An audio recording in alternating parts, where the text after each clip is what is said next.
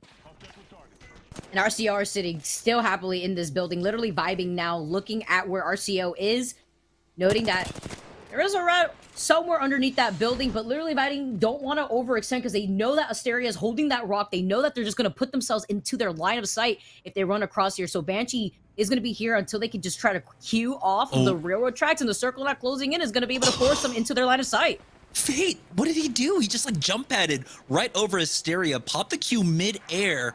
Now they have to worry about that rat on the side, as literally vibing starting to creep up with that zone. They can play off the head glitch on this side of basically the ditch right now. As you can see, Banshee is considering going up and trying to force them out with this Arc Star that will like maybe create an angle on the other side. Fate going down to the ring, and that is a beautiful pickup for literally vibing. And just like that, it's the 3v3. RCO are eventually going to have to go out, and there's only one door for them to leave. They don't have a port or anything set up. Defensive bombardment going down, and literally vibing are able to just free fire onto them, force out the bubbles, get right in their face. But Jared goes down. Bourne picks that one up. That's a 2-for-1 exchange. Banshee's the only one alive, and now Moosin falls as well. And RCO on the brink of defeat, but they will be able to clutch it up and take the win.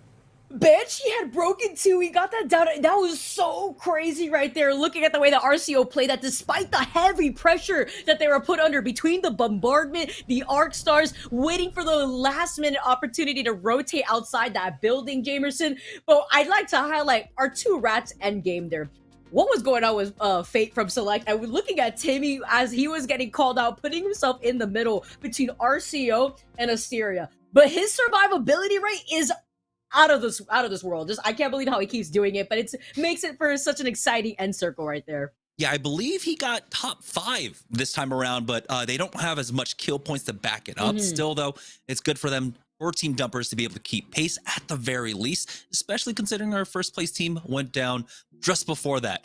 But we saw how well they were fragging out throughout all of that. I mean, this was just a fantastic game in RCL. They called it early on. They were able to basically lay stake and lay claim to that building. Many teams try to contest them for it, but they're able to hold on because their composition just really shines in being able to defend a building like that. Yeah, thinking about the way that Dumpers also did right there, aside from Timmy just trying to play it out, they still were able to get that position, and my neck, my back also popping off too, the way that they were able to secure so many kills.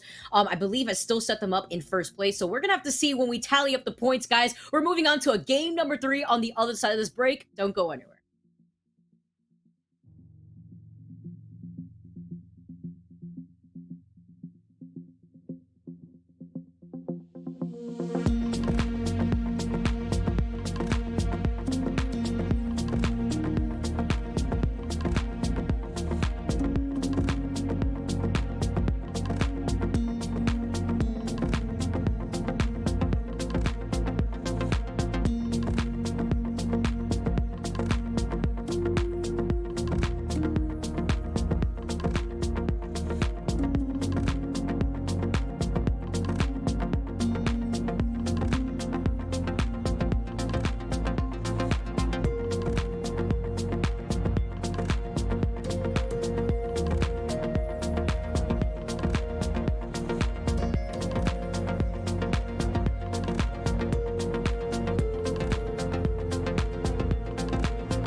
Welcome back, guys, to the Apex Legends Challenger Circuit here for the Global Series. It's week number 2, and in game number 2, we had RCO taking the win. Finally, a win for them after 2 weeks. And they did it in basically bog standard Apex Legends style. They got center zone, held it down, and were able to play for the late game and get the win. So it was just a really good, I guess, macro game for them.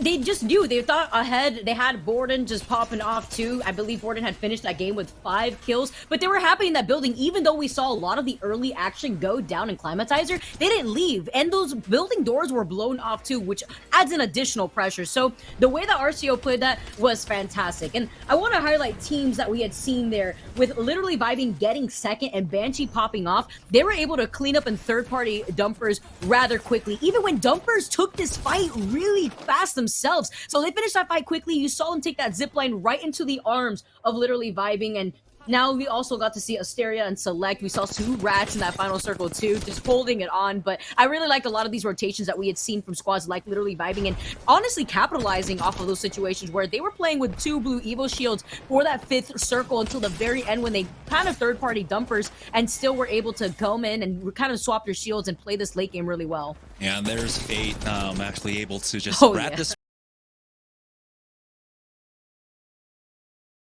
If he had just survived and not taken that ring damage for another second or 2, he would have actually secured another point for his squad. But, you know, what can you do? I think he did a fantastic job of ratting that one out. And here's RCO somehow surviving throughout all of that. Beautiful kiting in and out of that bubble at the very least for them.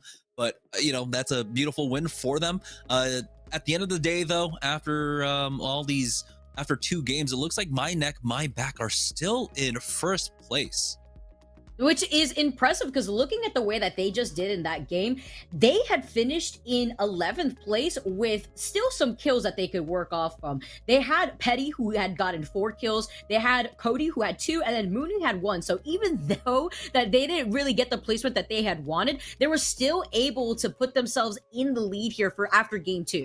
Yeah, so these are actually just game 1 scores. Hopefully we can get it updated just to you know, show you guys exactly where our teams stand. So this is the game number 1 score. So this is basically also the leaderboard heading into game number 2. My Neck, My Back, they did pick up maybe what, 5 or 6 kill points in that last game and a few placement points. And so I feel like they should be in a pretty good spot to maintain their lead or at least maintain their position in first place. Go ahead and see if we can get that updated in just a moment. This was the other half of the leaderboard. So for some of our teams, especially like Team Asteria, who only had that 1 point from game number 1, game number 2's score is going to be super important.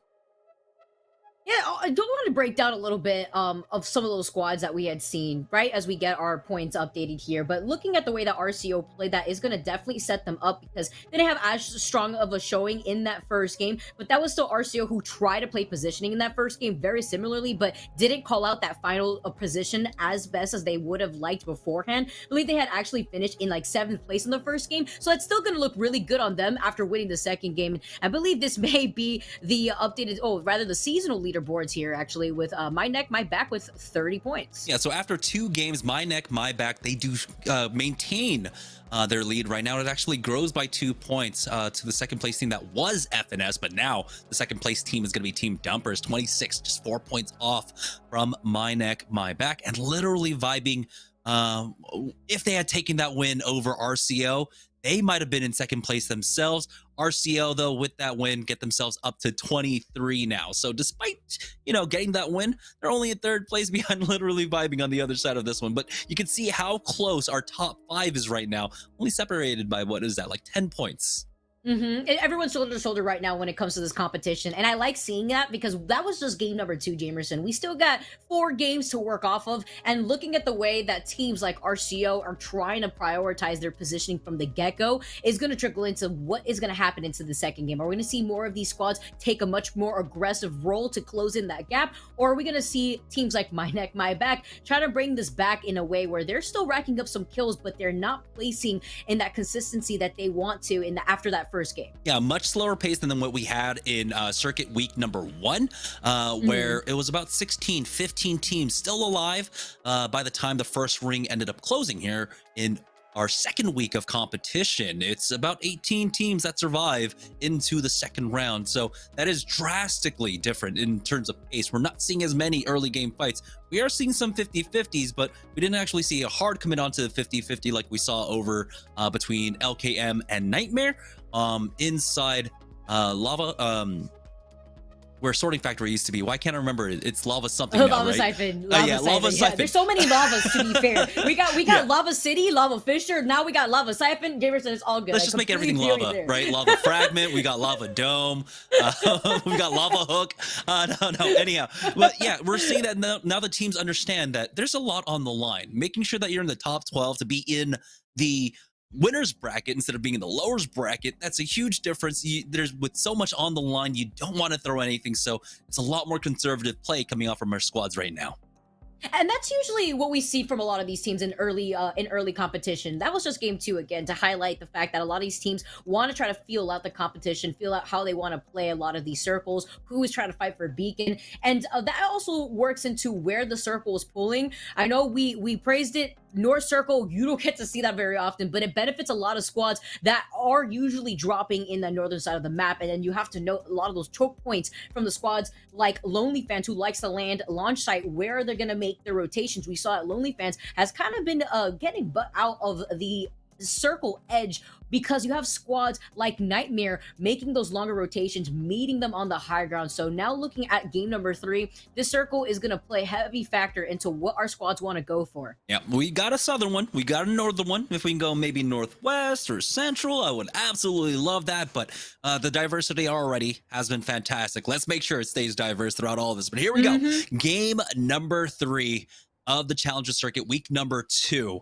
And we can see that 50-50 is taking place once more over at Lava Siphon right now. And you can see the kind of difference in positioning. LKM really cutting it down right there at the middle, making sure that they're cutting off the gondolas. That's going to be the access for the armors that we were talking about. Nightmare no longer have that, but Wash are in a fight over here as they're already getting challenged over at Climatizer right now. Jaloan is dropping down low, has to fall back. Plugged Q picks that one up. It's already a 2v3. And look how close this was too. Plugged Cube actually getting his blue evil shield up and healthy, maybe a shield swap, and now Ampoy's in trouble. Doesn't even have enough time for the dome to come online as he drops it before going down. It's gonna be the first squad booting out and meeting themselves into the lobby. But that's what happens when you take these 50-50 fights, especially early game. You look at Climatizer and you look at places like Lava Siphon. It can get a little tricky here when you want to take those risks. And he got himself a quick purple armor swap off the gondola as well. Same thing as what happens down in Lava Siphon over at Climatizer. Control of the gondola is going to be super important, so having mid control is absolutely crucial. Here's Team Casuals, though, playing off of Skyhook, and they're on the western side. I'm wondering if that means they've sent someone on over to get all the loot over at Trials. We do have another team, of course, which is what happens over here at Skyhook. Usually, you know, teams can split it, and CCE are taking their time. And look, Ivan's like, hey, let's go over there. Let's go over there, guys. And I don't know if they're aware that there's another team here. They are moving up together as a unit, though. Hopefully, because they only really have white Evo shields to work off of. They're still finding their loot. But looking at Ivan, he's got the charge rifle. He may not have a scope, but now he does. After it gets pinged, he's going to be able to pick that up. And if they want to work off of the higher ground before rotating deeper to Skyhook, they could do just that while overlooking what's happening right in front of them. And it looks like they do note that there is a squad. Maybe they're just trying to play it safe. But we saw Ivan actually look in that direction, but maybe not showing themselves just yet. Seeing the squad making their way towards Trials and wasting no time to rack up damage so that way he could get his white evil shield to blue.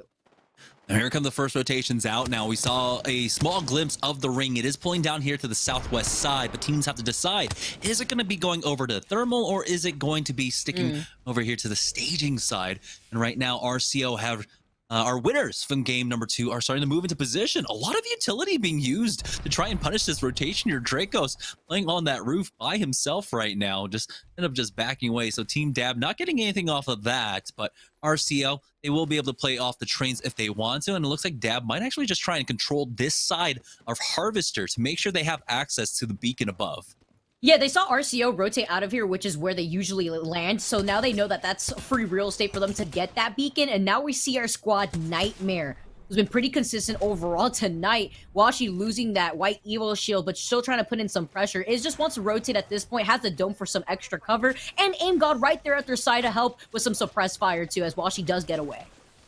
He just slides down. He could just play off the choke right now. Arcstar's forcing them out of position. It's going to be Team Select on the other side of this one. Fat Root Ninja with the goodbye tag. They might actually chase after this one. Thermite coming in just to grief the door to make this a little bit easier. No, just cut them off. As you can see, they get scanned up here. And Fat Root Ninja doesn't want to actually push this one. They don't have the bubble to try and push this one. So they're just going to disengage and rotate another way around.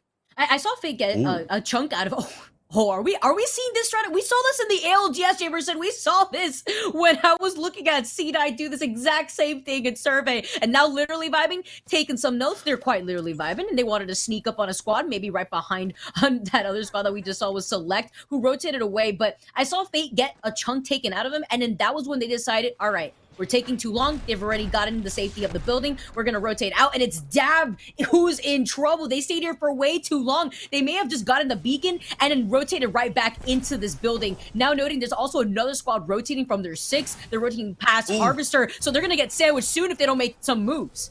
They do have a port to back off onto that high ground hill, and it looks like that's going to be the call.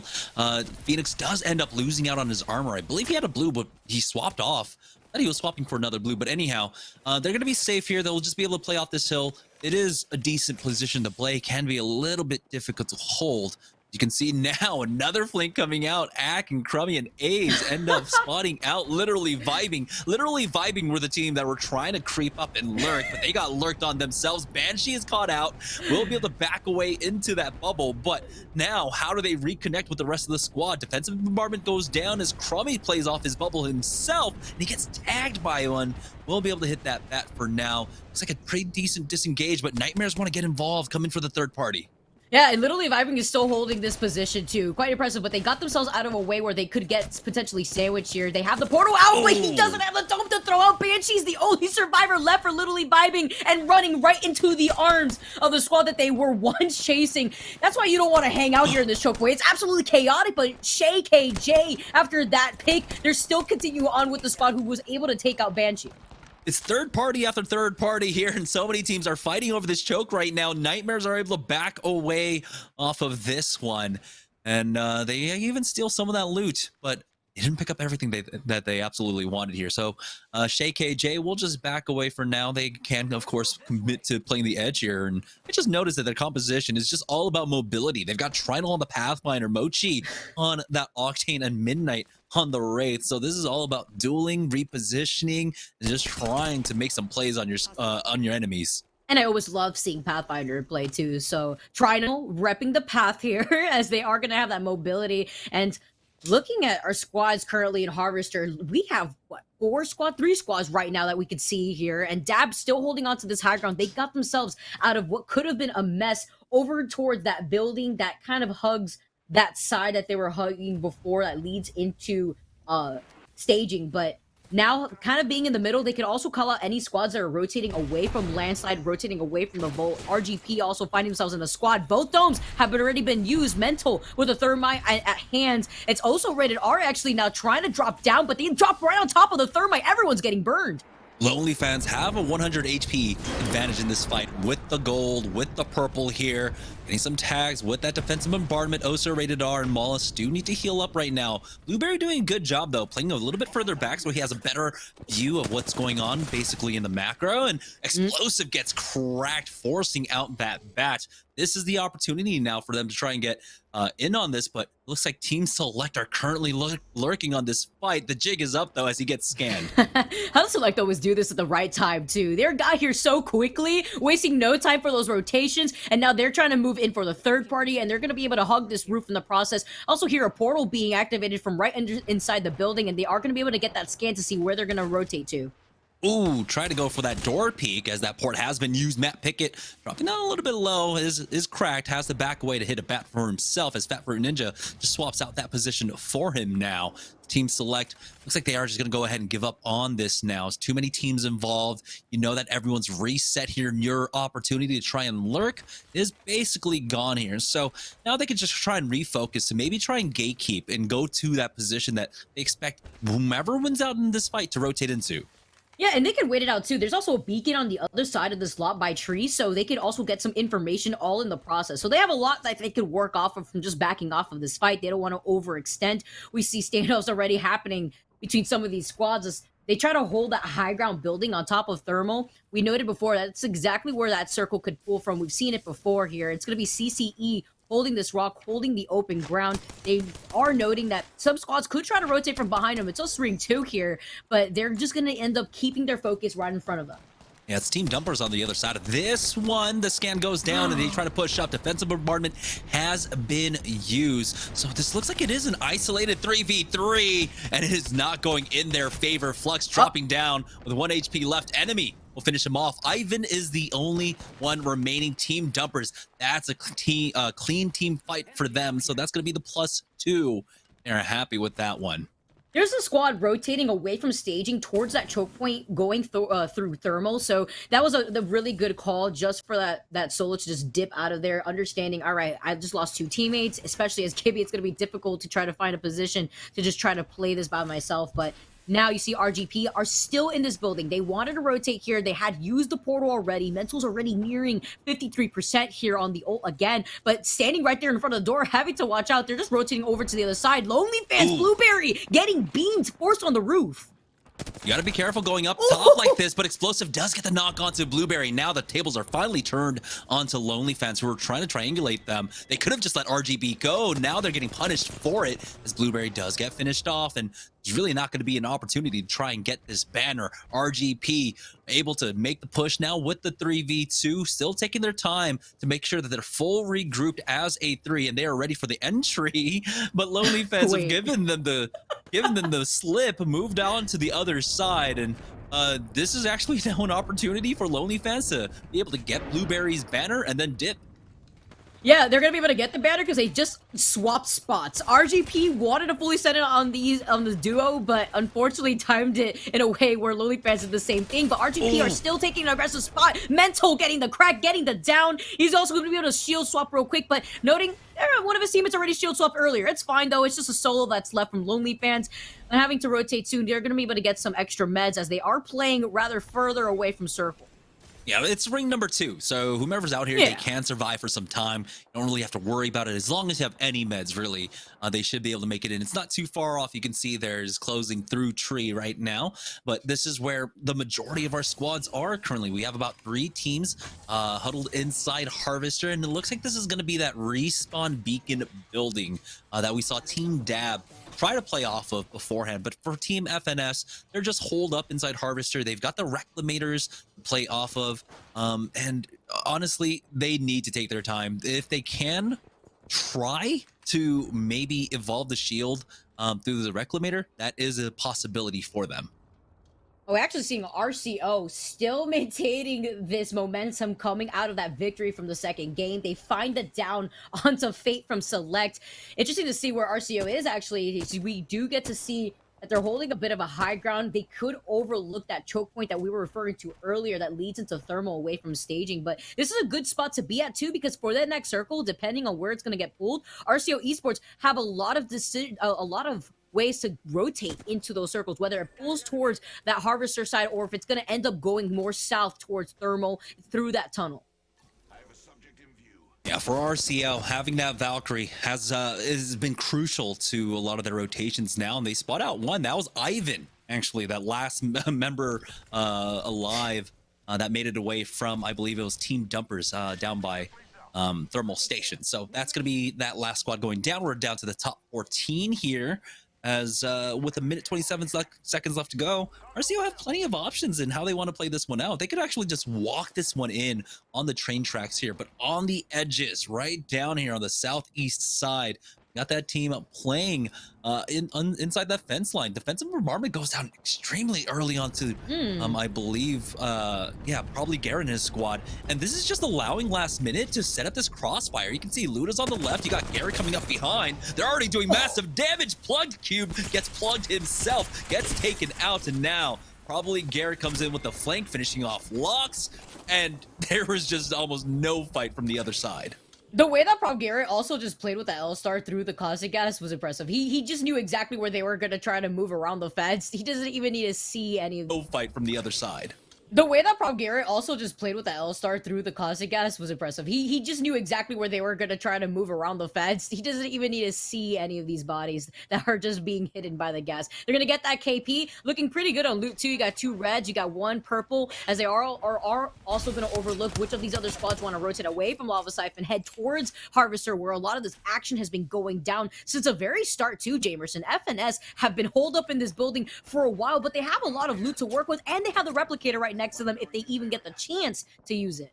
And remember, FNS did a great job. What was it in game number 1? And so they really do need to play off of that early game performance, that early game 1 performance, and make sure that they're maintaining points. And so slow playing this one a little bit more is going to be beneficial for them. Here comes that Valkyrie rotation, though. Understanding too many teams here in Harvester, you just have to fly past them. But you have to imagine that every team keeping eyes on them, actually not getting shot at all whatsoever. Finally, teams are starting to open up on them. Yeah, actually quite impressive. And now they see that their hearts, they're landing right on top of another squad, actually right in front of Tunnel. I think they're going to get sandwiched right here too. Yeah, that was so unfortunate. A bit of a miscommunication there from FNS. The squad, who you were just saying, Jamerson, want to maintain that lead, that momentum from their strong performance in game number 1. Now the bombardment has been called, and they're stuck against the wall. Yeah, you can see Blight is trying to find that angle right now for Team Dab. Everyone just wants these free kills. Wow. FNS getting finished off now in top 12. 11 full squads remaining. And I believe throughout all of that, Team Dumpers got taken down as well. So a lot of teams happy to see that in the lobby right now. Now we got Casuals, who are on the other side of that squad, are going to be able to redeploy, highlighting how this 50-50 with the redeploy really comes in clutch, especially for these rotations when you're put into a pretty bad situation. Ooh. But noting where they're landing, this is what you risk, and they actually split up too. So Casuals now going off to the side, they're gonna end up taking that low ground, forcing out the dome. Casuals taking a lot of damage in this situation. They are also playing from a pretty disadvantaged position. Luckily for them, though, I believe that's RCO playing above off the train tracks, and all they're looking for RCO right now, they're not looking to hard commit onto fights. They're just looking to find so many free kills with the long range weaponry. LKM playing off of this valley just outside of Harvester, making sure that their back is cleared. There's still plenty of time for anyone to creep up behind them. And so they need to be vigilant of that, and they're doing a good job leaving one back there. That's going to be Fearing live. You can see turns, making sure they're not getting peeked as well from the heights, but they should be pretty safe. RCO's doing a great job of patrolling and making sure no one's going for free peeks right now.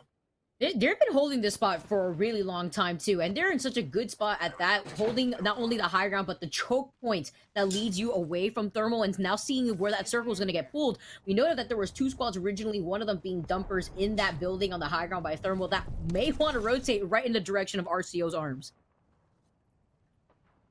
Now on the Harvester side of this circle, we do have last minute actually holding the south here.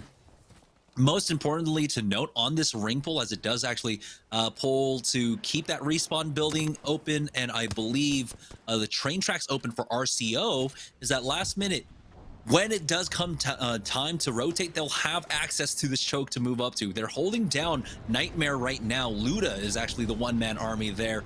Defensive bombardment out, and he's able to just easily dodge that. We have Asteria playing in the train tracks below. I don't know if they're running an Octane to be able to try and challenge for the heights. The last minute should be relatively safe here. This is a good spot for last minute. Not the same could be said though about Nightmare, because their backs are points in the direction of where RCO's holding. You have that building also being contested outside of Harvester, but last minute now also get to overlook which of these squads are hanging out by the tunnel. which of these squads are going to be on that higher ground overload area, and it's going to be RCO who already called out that squad that was in the tunnel. They're stuck here because you have Nightmare also looking at you there. You also have that other squad here from last minute that could just easily take that, but Luda goes down here, and it's not looking like what I was expecting here, as now last minute are getting pushed by Nightmare.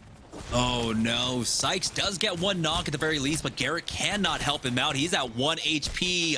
They get taken out. Nightmares pick that up, but the third party is instantly here. Krizik, surprisingly enough, is the only one alive for his squad. And he was not the first one to go down in that fight. He is going to be able to survive and at least rat this one out. Asteria ultimately was able to punish this, and wondering if it was ALGS, if they used the redeploy or if they just walked up for this one. Crazy, it'd be difficult, but Krizik being able to get out of that situation is nice to see here in game number 3. Things have reversed here, and RCO are still holding on to this high ground. They got any of these locations that you could climb up on already covered by these caustic barrels, but they do note that there was a lot of action happening out of that rotation away from Thermal Station, but they're not giving up that ground yet. They see also Dab still holding this off angle, so anyone rotating out of there is going to have to rotate in the line of sight of both Dab and RCO. Ooh, the Hemi coming in play for Blight here as he's just cracking them. Dracos, as he tries to get that left side flank, though, gets cracked himself, and he's going to have to reset now. That might have been a shot from RCO on the other side of this one, as you do have Nightmares pushing up now. Krizik's the only one alive for his squad. Everyone knows it. They'll be able to take him out. He only gets top 6 for them, and that's going to be Phoenix picking that one up for Dab. Here comes that push out from Asteria, though, and Blight now is forced to swap out positions, and he does get some heals off. RCO doing them a favor and actually punishing one. Finally, though, Revy gets that knock onto Dracos. Can they punish this, though? This is RCO's game plan all the time. Hold this final position, and they haven't been contested since then. So around them, but they never gave up this spot. You can even see Mental's team holding onto that low ground into the line of sight of where Dab is, but Dab is busy right now. Looking at Asteria, who's trying to rotate into the circle. Round 5 closing in. They have to get moving soon. Dracos is alive. He is climbing in, by the way. They won't have a bubble res, unfortunately. There it is. Alizura will be able to finish him off, but they've already actually set up that mobile respawn beacon. So it'll come down real quick. They'll be able to hit his banner and then get him back into this, and then just hope that Asteria cannot push them. Asteria now playing these rocks. Looking at Dab, who's inside of that building. You can see Phoenix, that's outside, rather. Just trying to play that corner here. You see RCO still holding on that high ground. They could get some vision over who's on the other side of this wall. There's still that squad who's underneath them too, so they can't drop. Oh, Phoenix ultimately goes down. They try to use that port to survive that defensive bombardment, and it did work for the most part, but Drago will ultimately finish them off. It's the final 4 squads. It's going to be a 3v3v3v3 here, as Asteria has slowly been cleaning up this lobby. See RCO, they have a team underneath them. Being able to play up top affords them that extra cover of that fence line. Eventually, though, that ring will force them out. And here it is, the final slow ring closing in. Asteria have the angle set up, and you have to imagine they know that there's a team inside the respawn building as well. Draco is doing a good job of keeping an eye on it, as he actually drops that Kraber to see what else he can pick up, and that's the secondary he needs if you're going to be able to drop that sniper. I don't think it had a lot of ammo to work with too, but our top 4 squads here, you have RGP hanging out right underneath RCO Esports. You have Asteria here, who has been cleaning up this lobby. The RCO Esports still have a lot to work with. The mobile respawn beacon has been called in, maybe as some extra cover too, as the circle's closing in. This is going to be last minute, and the alternator finding some beams from Holiday. Disruptor rounds are so good. Take a look at A1's doing a good job of punishing that squad that was inside that respawn building now, as the Nox gas grenade straight in the face of Alizura, and he's the only one that's got mobility to try and dodge that one out. And now the bubble goes down as the defensive bombardment's used, and the Nox gas grenade actually gets a knock. RCO, quite the arm on them. As you can see, RGP are just biding their time. They've hit top 3, and they're letting RCO finish off this other team. They know that there is a squad off to the left. They may not have those Bloodhound scans, but they see that they're trying to push in right here. What a risky play, but they had no other choice. They would have just been put into their line of sight. Holiday loses her shield, and they lose End and 2. They don't have the Gibby Dome either. They're just going to be in the line of sight of Asteria, who's already holding the rock. Now he does have a Spitfire. It's a 1v2. He's getting tagged up, and they're not allowing him any opportunity. The nade comes in. They don't even need it. Asteria will take game number 3 of the evening. Asteria, the way that they played, that was so well. They played away from lava, or rather thermal station, into that choke point, and still were able to not only clean up the squads on the way, but were also able to take the game. RCO held that position the entire time, but what really got them was RGP right underneath them, already taking a chunk of damage onto them, and they're back against the wall. They're back against the circle, Jamerson. Yeah, basically just griefing RCO's game there ultimately, even though RCO did a great job of just taking that 3v3 full on, losing out on one. We know how that goes when it's the final 3 teams remaining. Now, if you guys have been enjoying the games today, of course, you can get involved in the competitive scene of Apex Legends. There's so many competitions. Ourselves, we have Nerd Street Winter Champs coming up on Friday. Make sure you go ahead and check out Winter Champs on nerdstreet.com to sign up if you want your shot at competing in the amateur scene and make it eventually into the pro scene. And I mean, it's been, you can see why. Like, the talent is so deep in Apex Legends. We're seeing it right here in the Challenger circuit. And you know what, Jamerson? That was just a halftime here. That was game number 3 in the books. On the other side of this break, we're going to be seeing you guys for game number 4. Let's see if squads like RCO, Esports, and Asteria can keep up this momentum. We'll see you soon.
All right, welcome back, guys, to the Apex Legends Global Series Challenger Circuit. We had game number 3 being taken by Team Asteria, wrenching away what was nearly another victory for Team RCO. But, man, this was another macro game for them, and we were thinking maybe even Dumpers had a chance of taking this win, especially with the fight that they took here up against CCE.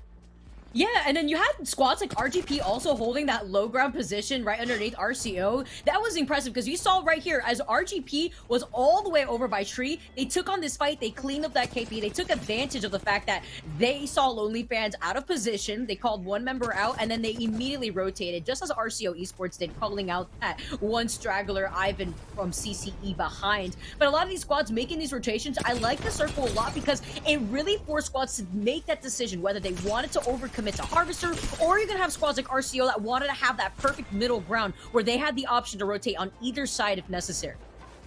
Yeah, we saw a lot of fighting taking place over here last minute. Unfortunately, while they were doing a good job of keeping an eye on it, it just seemed like Luda just got absolutely melted by the 3v1. He was the only one that was actually holding that corner for them as the rest of the squad was watching the back. But this was basically the last squad's remaining. Asteria able to really utilize the cover that was provided by this truck and punish the squads that were basically there, and also that were playing inside. You can see his and hers, rivalries, and all of them were inside of there. So Asteria did a great job of dealing with their side. RCO, unfortunately, never dealt with RGB underneath them, which eventually led to their downfall.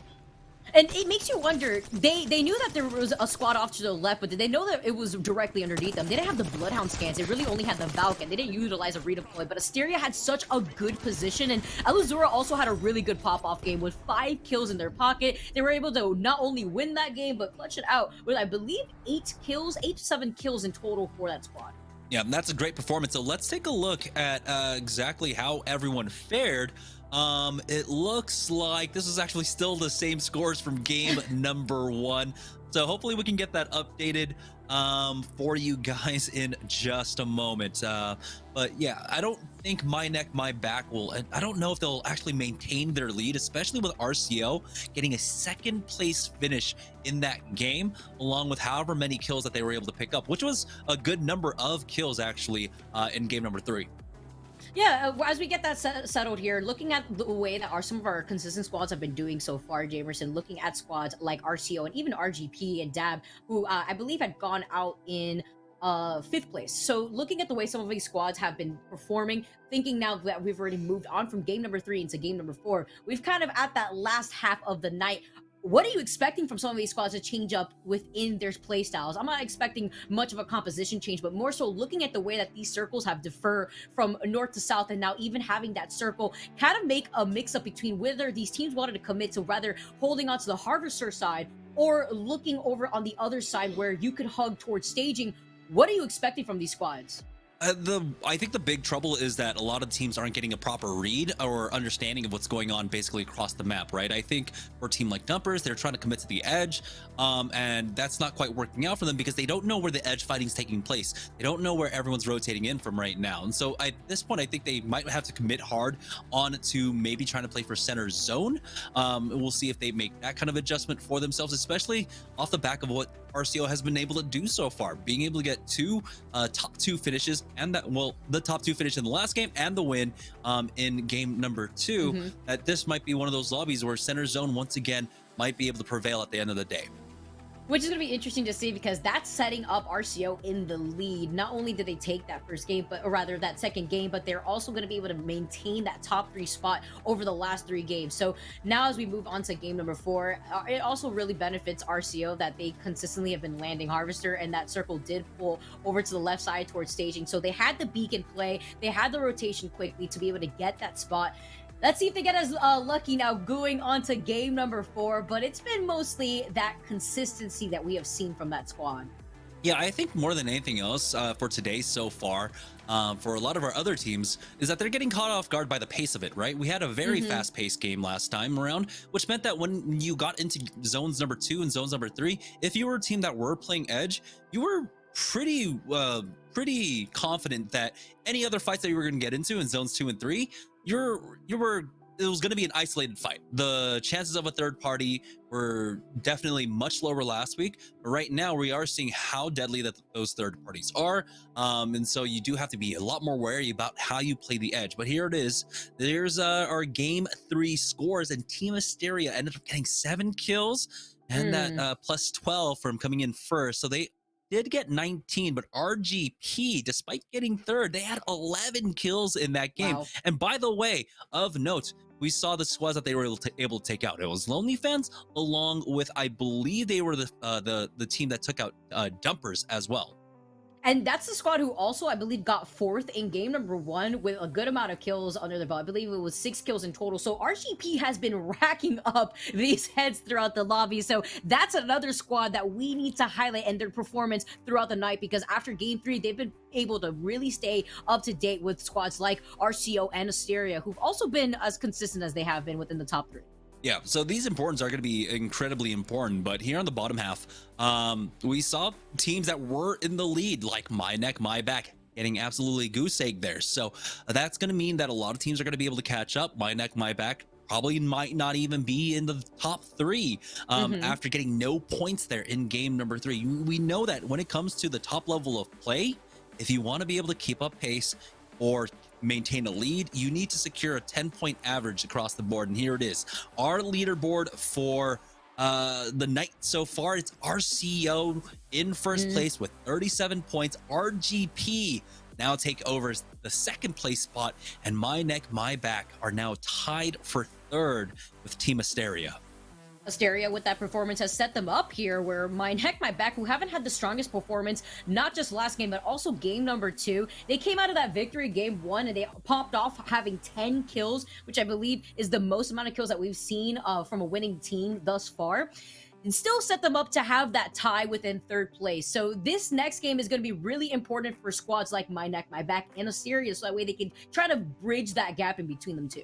And as we head into the second half of the evening, our top 5 are incredibly close between RCO Esports and down to Dumpers in the 5th place right now. It's only an 8-point difference. And so that means no one is safe. You cannot rest on your laurels. You have to continue to play your game and make sure that you are playing it well. RCO are definitely doing that after the last 2 games. They need to maintain this performance. They need to have a top 5 game, a top 4 game, make sure that no one else is able to catch up to them here. We'll see.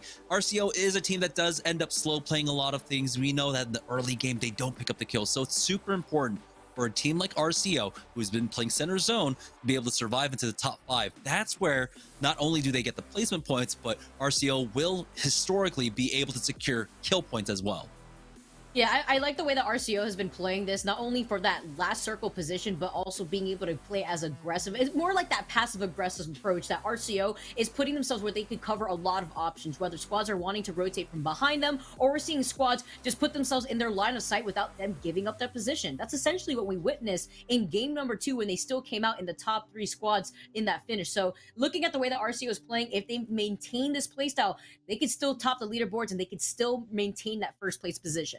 Yeah, and you know, they had an okay performance last week, so this is definitely where they need to shine right now, right? Like I said, this was a squad that I look to see improve upon basically every single time I see them. If they have a bad week, I know the next week they're going to come back around swinging a little bit harder, and this is what they're definitely proving so far. Right now, currently in the lead, but it's not that a big lead, so they have to keep swinging. They have to be able to maintain this kind of momentum here. It's super important because we don't want to see them going kind of falling back down the hill, right? Sliding down the hill and not having the same performance here. It's important, especially here in the challenger circuit, that they are able to get better and better, because harder challenges are going to come along the line. Once you make it into the qualifier, again, you're going to be a small fish in a very big pool. So you have to be able to compete up against the best teams that end up getting relegated out from the Pro League.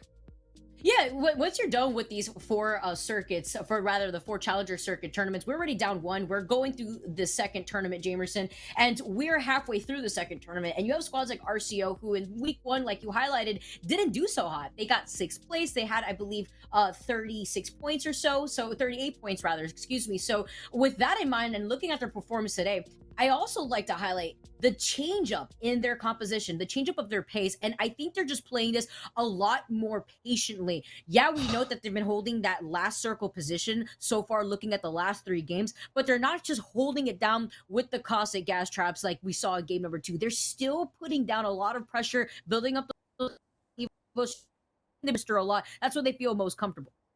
All right, here we go. Heading into game number 4, the second half of the evening. Extremely top 5 here in Challenger Circuit. And so now it's about any team being able to break away from the rest of the pack, as that same fight is taking place on the south side of the map over by Lava Siphon right now. LKM, though, just doing the job of bullying away that squad. That's Team Nightmare that have been continually challenging them, and that other 50-50 taking place over at Climatizer, it's going to be a clean split, and so no one really hard committing onto that one. Oh, but look at the way the circle's gonna be pulling now, Jamerson. It's gonna be another south circle, but it's still kind of surrounding the southwestern side towards Thermal. So a lot of those squads that have the redeploy after they're done looting, we could see a contention for that middle building of Thermal Station. Also looking to see which of these squads are gonna be able to get that beacon information first, because we still got that 50-50 going down over at Climatizer. Yeah, it looks like Team Eclectic, though. It's typically how the 50-50 works here over at Climatizer. You can see, you know, you got that perfect split right there because of that lava fissure coming in. But Team Washed actually made the cross as a full 3-man. The armor situation, though, not the greatest. Double whites, one already trading out. Zerbo, the first one in line. As he backs away, the nade does tag Plugged Cube, but he's able to back away off of this one. He's got to be careful fighting for that roof control as Lox gets that first knock, taking out Jalo, and it's a 3v2 for Team Eclectic. They should be able to clean this one up. Plugged Cube is caught out by himself. Again? Zervo gets the knock. It's a 2v2 now. He died in the same spot last game. That was such deja vu. And now it's only up to Lux. They look like they were doing so well. They even had the shield advantage. And now it's just Lux in the situation. The dome to close in the space. You can't do anything in that situation when you're not only a caustic, but you have to break through that Gibby arm shield on top of that. So now they're going down. But the third party, it's going to be Antboy moving in. Shay KJ thinking that they had the right timing. They've lost Midnight Sun in the process. Mochi, though, has the advantage to get one down, and they're going to be chasing after that last straggler. Right now for Shay KJ, though, the focus might be actually just to plug Midnight Sun back into this one. They have to be worried about quite possibly a third party coming in from the Overlook side, and so they have to get him right back in. They already know that they have the man advantage. They know that Zerbo hasn't gone for the res quite yet. They're not getting the audio signals, so Zerbo is actually just backing away. There's no opportunity for him to get these reses, so that's going to be Mochi picking up that thirst. 2 kill points going over for Shay KJ. Mochi also with the blue Evo, they got the 3 times. They do know that there is the Valk over on the other side. They can just take the gondola over there, but this is a really good start for Shay KJ. They're also going to have some loot to work with as well as that KP, and they only have 30 seconds left to make that rotation, but a really good start for this squad, and they want to get aggressive. They want to maintain some points here as we've already approached game number 4, Jamerson. Time's running out for some of these squads. Yeah, luckily for a lot of these squads, of course, like being on the north side of the map there, you have a lot of rotations, right? You got balloon upon balloon upon balloon, but here's Team Dumpers now, not too far off on the eastern side of Thermal, currently getting into a fight, and Kimchi needs to join his squad. He's actually all the way on the balloon on the other side of Thermal right now. Enemy just holding the door for the time being as he pops that beast in the hunt. Here comes Kimchi Lee, a little bit late to the party, but it does give them actually the opportunity to set up a cross angle onto the whoever is actually pushing them here. Yeah, an off angle, and you know what? Better late than never, but they call out Kimchi Lee, who's right behind them, so he's forced to utilize the dome, but that's going to be the green light for both Enemy and Timmy to move in, give him some suppressed fire. This is the squad that was able to take the top of the leaderboard in the week 1 Challenger circuit, and now they want to try to replicate that. Moving on to game number 4, they're going to be able to try to keep this building, noting that there is a squad rotating off to the right. They don't want to just leave themselves out in the open. Yeah, we have a much harder pull down to the south here, so that's why a lot of teams are feeling comfortable that it's going down here. We didn't get a good look because there's so much action going on over at Climatizer, but now that we have a better idea of what's going on in the ring, never mind, let's go ahead and talk about the fights that's taking place over at Harvester right now. And it's over. Nightmare clean that one out. They do lose out on Washi, though, and you can see Krizik, just in case, setting up that board, just back away his squad. In case someone comes in, they'll have that option. No armor swaps, unfortunately for them, and yeah, the third party is there, so you can see why having a Wraith player that knows exactly what to do on the reset and do it instantly without being asked is so important there. So that keeps them safe from the third party for now. They're able to heal up, and they're just avoiding a lot of this nade spam. Yeah, this is such a good call from Krizik, though, to recognize that the third party was going to move in because they had to get Washi back up, so they had to waste some time doing that. They needed to heal up. They did not look great in terms of their health, and there's some action happening on the southern side of Harvester, so while that action's going on and they're going to be trying to rotate out, they may be rotating right into the line of sight of LKM, as they do know that there is a squad holding down that macaroni building underneath them. You can see every team wants to try and play the slow side here, and I think have access to that tree rotate into Harvester, which is why a lot of teams are kind of hovering around here. Also having access to that beacon inside Lava Siphon is going to be really strong. This ring can, of course, be a little bit troll with Team RGP currently playing on that fence. You can see they're riding that 50-50. Is it going to pull onto this side of the mountain, or is it going to be pulling over to the thermal? I think, of course, my bet would be on the thermal side, but because they have that Valkyrie, they'll be able to redeploy to the other way. FNS, though, in a fight right now. They already got one knock, and oh boy, they've lost out on one more, as Nightmare about to clean up another full 3-man. Yeah, Sayo just like, all right, recognize the situation, is going to be able to heal up perfectly, but the thing is, Nightmare have 2 members alive. They're actually trying to move in. The PK getting the knock. It's going to be up to Washi, who wants to try to clutch this out, bait out with the res, maybe think that it's possible to move in, but they're going to be able to get a heal in the process, but not going to fully heal, just going to pop a shield cell. Okay, Arc Star is going to be used, but he should be able to fall back and be safe on that one. And with the white knockdown shield, it's easy to clear that. And CR has to be careful. He tried to go for the peak while he was stuck inside that animation. Trades away for good damage and gets that quick armor swap here. But there's Gibraltar on the other side of this one. Nade in, but he has to back off. That blue gets tagged once more, as the Gibraltar on the other side just avoiding a lot of that nade, and that's a big crack. Another shot, but that's only the 8th. The arm shield eats a lot of the next one, as Seer now is just trying to play the angles here, has to reload, but he's going to go for that cheeky peek. He has one more armor swap to play off of, and it's already down to about 30 HP. It looks like it's going to come down to just one more big shot. Oh my goodness, how is he not killing him? Oh, this is insane. We also saw the shield swap from the Giffy, but he ends up playing this beautifully. The patience, knowing when to keep their cool is key. That was such a long fight, so I'm rather impressed that there has not been a third party swooping into Harvester yet, with some of these squads dropping like flies here. A much more aggressive pace than what we had seen even in that last game, but it's a very similar circle, so that's even more interesting to note, where a lot of these squads understand where they want to be locating here, where they want to position themselves, and it's select that do call out the Valkyries on the high ground. That third party actually making the way over already. We did know that there was just one lone survivor after that fight. Team washed, end up getting taken out here. We see that on the kill feed, and so we were asking for it, and it looks like we are getting a pickup from that squad of Petty Boss and them really coming in to really pick up the action. Remember, game number 1, they were the winners from game number 1. Game number 2 and 3, they've been a little bit more silent here, as Team Select now moving in. You also hear that res coming in, as they are trying to try to get into this position. They don't want to overexpose themselves here if they do want to play for KP, but maybe having a second guess, as they are just kind of overlooking the action. Now looking right now, LKM, who are rotating through the tunnel. Ooh, a nice gold helmet for your Gibby. Okay, never mind. We don't need the domes. It's okay. We would rather prefer those portals. We saw how clutch those Wraith portals have been for a lot of these squads that needed to get out of that chaos, out of Harvester. LKM trying to replicate the same thing with the gold helmet, trying to get that portal online way quicker. And they're also covering these 2 spots of tunnel. I like this. If they end up holding the spot, they are going to be able to have multiple options of where they want to rotate, looking at where the circle is going to pull. Yeah, a lot of these changes to tunnels, you can see the massive effect that they had on it. Unfortunate. When we saw, I believe, was it Asteria?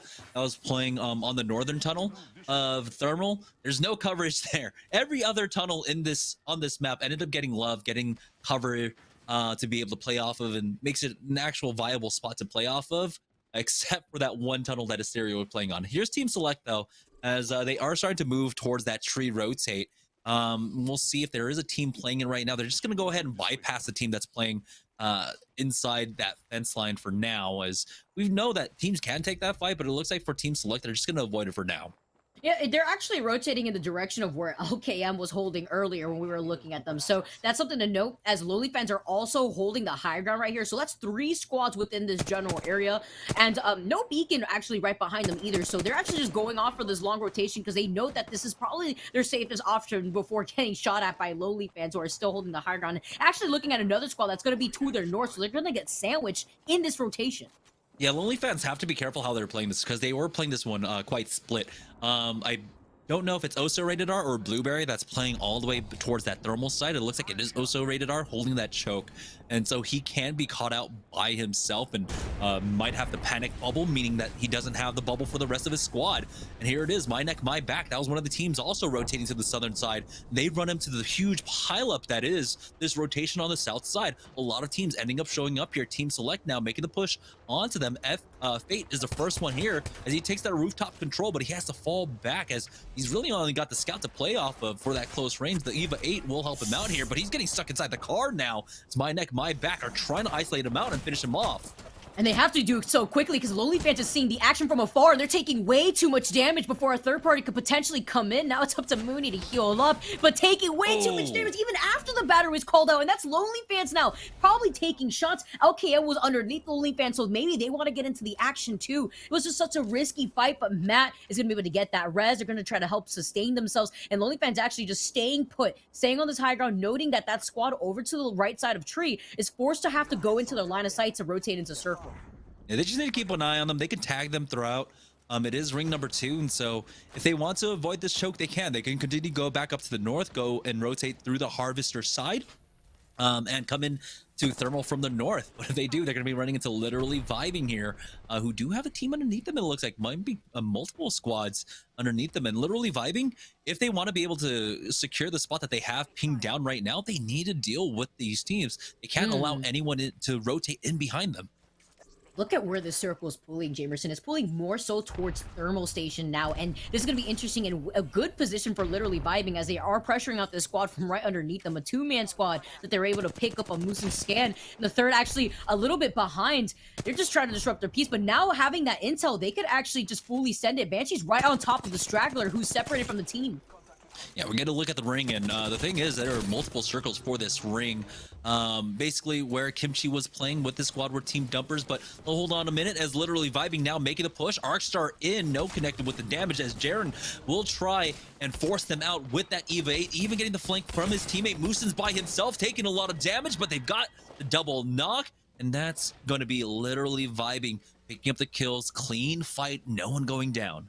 And they are on the low ground. You can see Mochi actually rotating from outside the circle right into the arms of the squad that just finished up that original squad originally that was down there. But now they're going to be fully looted. They could go in for a shield swap if anything. And it's Shay KJ with Mochi noting that there was a fight right in front of them. They are going to be able to rotate out of there. Not going to contest as they are a 2-man squad. And they failed to pick up the banner from Trinal. So they aren't able to get that third back into this fight.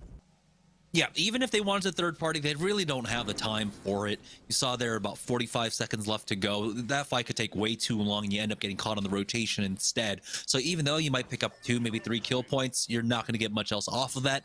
That's only going to be like a +1, as we are here with 14 squads left. So I think trying to play the gatekeeper instead and from a power position would be much stronger for them.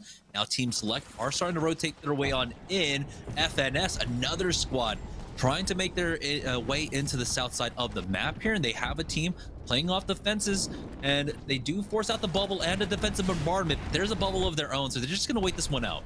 And they're playing this position because we've noted before that there's been circles here that end up here. The bombardment being called, the dome has been forced out. FNS now having to close in that gap, but they're actually getting tagged from the left side too, an off angle, as maybe another squad maybe finding their way in here. FNS in some trouble, even though they're getting that KP. Yeah, so Team Select coming in for that third party now, and from range, I believe, as well. That was another squad coming in. So Team Select ultimately, I think the 4th or 5th party in this fight do clean this one up, and you can see that the ring actually ends right on this fence line. So they'll be able to reset here for free. They'll be able to take stock of all these bodies as well, and then they'll be able to approach their next move, which it should be going over to the thermal side. Yeah, especially since a majority of the circle is pulling in that sense, but just in case it doesn't here, Select don't have a Valkyrie. They don't have the redeploy option to be able to move in that direction. So now seeing where the circle is pulling, they are forced to rotate over to the other side, forced to rotate towards Thermal, and Asteria now in this position do know where that circle is going to be, but they have full blue Evo shields, so they've been here for quite some time. Both these squads have been here since the very beginning, Jamerson. Yeah, this is going to be a difficult rotation. Having 3 teams here, someone needs to make something happen. And it looks like Asteria might actually just try and rotate out. Drago, if he's got that port, that would be nice. It's still going to leave them vulnerable, as by the time they get out onto the other side of that port, they're going to have to instantly bubble, leaving them vulnerable. So maybe they can make it over to the blue bids, but Timmy finds an off angle here through that window, keep them at bay. So the opportunity is here for Timmy and company. They've got the jump pad to be able to just completely get past a lot of this if they wanted to. Maybe even go over to the platform to their west, drop down onto the lava, and play along the walls and wait things out there. I like how Dumpers is now trying to get into a position, too, to be able to get in some pressure, because they know once that circle closes in, that they're going to be forced into Asteria's line of sight. Now, seeing the action by the tunnel, this is that choke point that can be so lethal, leading away from Tree. You see that portal really coming in clutch for that rotation. Lonely Fans missing the Kraber shot. Blueberry so close. They've been playing this high ground position for a while, but they're trying to circle keep the squad. I like how that Wraith, Matt Pickett, was just kind of like, okay, I see you over there. What do you got in your hands? And then as soon as he realizes it's Kraber, he's like, oh, okay, I'm going to hide here. Or excuse me, Fate on the other side of this one. But with the ring closing in very shortly here, they've got to be careful. They've got a team below them. They got a team above them. Lonely Fans is a little bit split up. And so there's an opportunity to try and punish OSA Rated R and Mollis. But for now, they're just biding their time. Defensive bombardment has gone down. And wondering if that one going to be from OSA Rated R seems a little bit early, as that ring isn't pressuring the move to quite yet. You see Blueberry still trying to find a shot with the Kraber, but it's also nice to know it may not have been Fate, but Matt Pickett with the scan did see that Kraber in the hand. So even though you can scan some hostiles, you can also see maybe the outline of their guns. And Select are forced to rotate now as the circle's closing in, waiting too long. They had used the portal earlier on to rotate here in the first place, and because of that, they didn't really have much to work off of, just other than the fact that Lonely Fans was holding that line of sight, was able to circle keep them. There was a squad underneath them, which I believe was LKM. So they don't have to really worry about LKM, as they're going to be exiting out of the other side of the tunnel. Yeah, I wanted to know exactly what happened. I believe Asteria came out on top of that rotate from a little bit of town there. RCO, we know how good they are with the macro, but his and hers live. They've got to be careful getting this aggressive. They got the knock onto Nando. Holiday's the next one to fall, but Borden's still alive. If he sets up that Nox gas grenade along with those barrels, well, he can absolutely punish this. Getting challenged by that Gibraltar now. Borden finally cracked, getting shot from behind, unfortunately, but he survives long enough at the very least. So that team ends up going down. Borden, will he have an opportunity to get this bat off? Arcstar coming in, and he gets finished off. Asteria finish him out. The Arcstar comes in clutch, closes out the shield after he just popped the shield bat. Nothing you can do here. Asteria now trying to get this res, throwing at the dome. Nicely placed, but it's not going to be with inside the dome. But, you know, beggars can't be choosers here. Now OSA Rated R, Lonely Fans trying to close it out. But Blueberry goes down. Now it's up to Masai, who wants to go for a shield swap. He doesn't even need it here. He closes it out, and he does get the res, but they're out in the open, Jamerson, and now they're getting third party.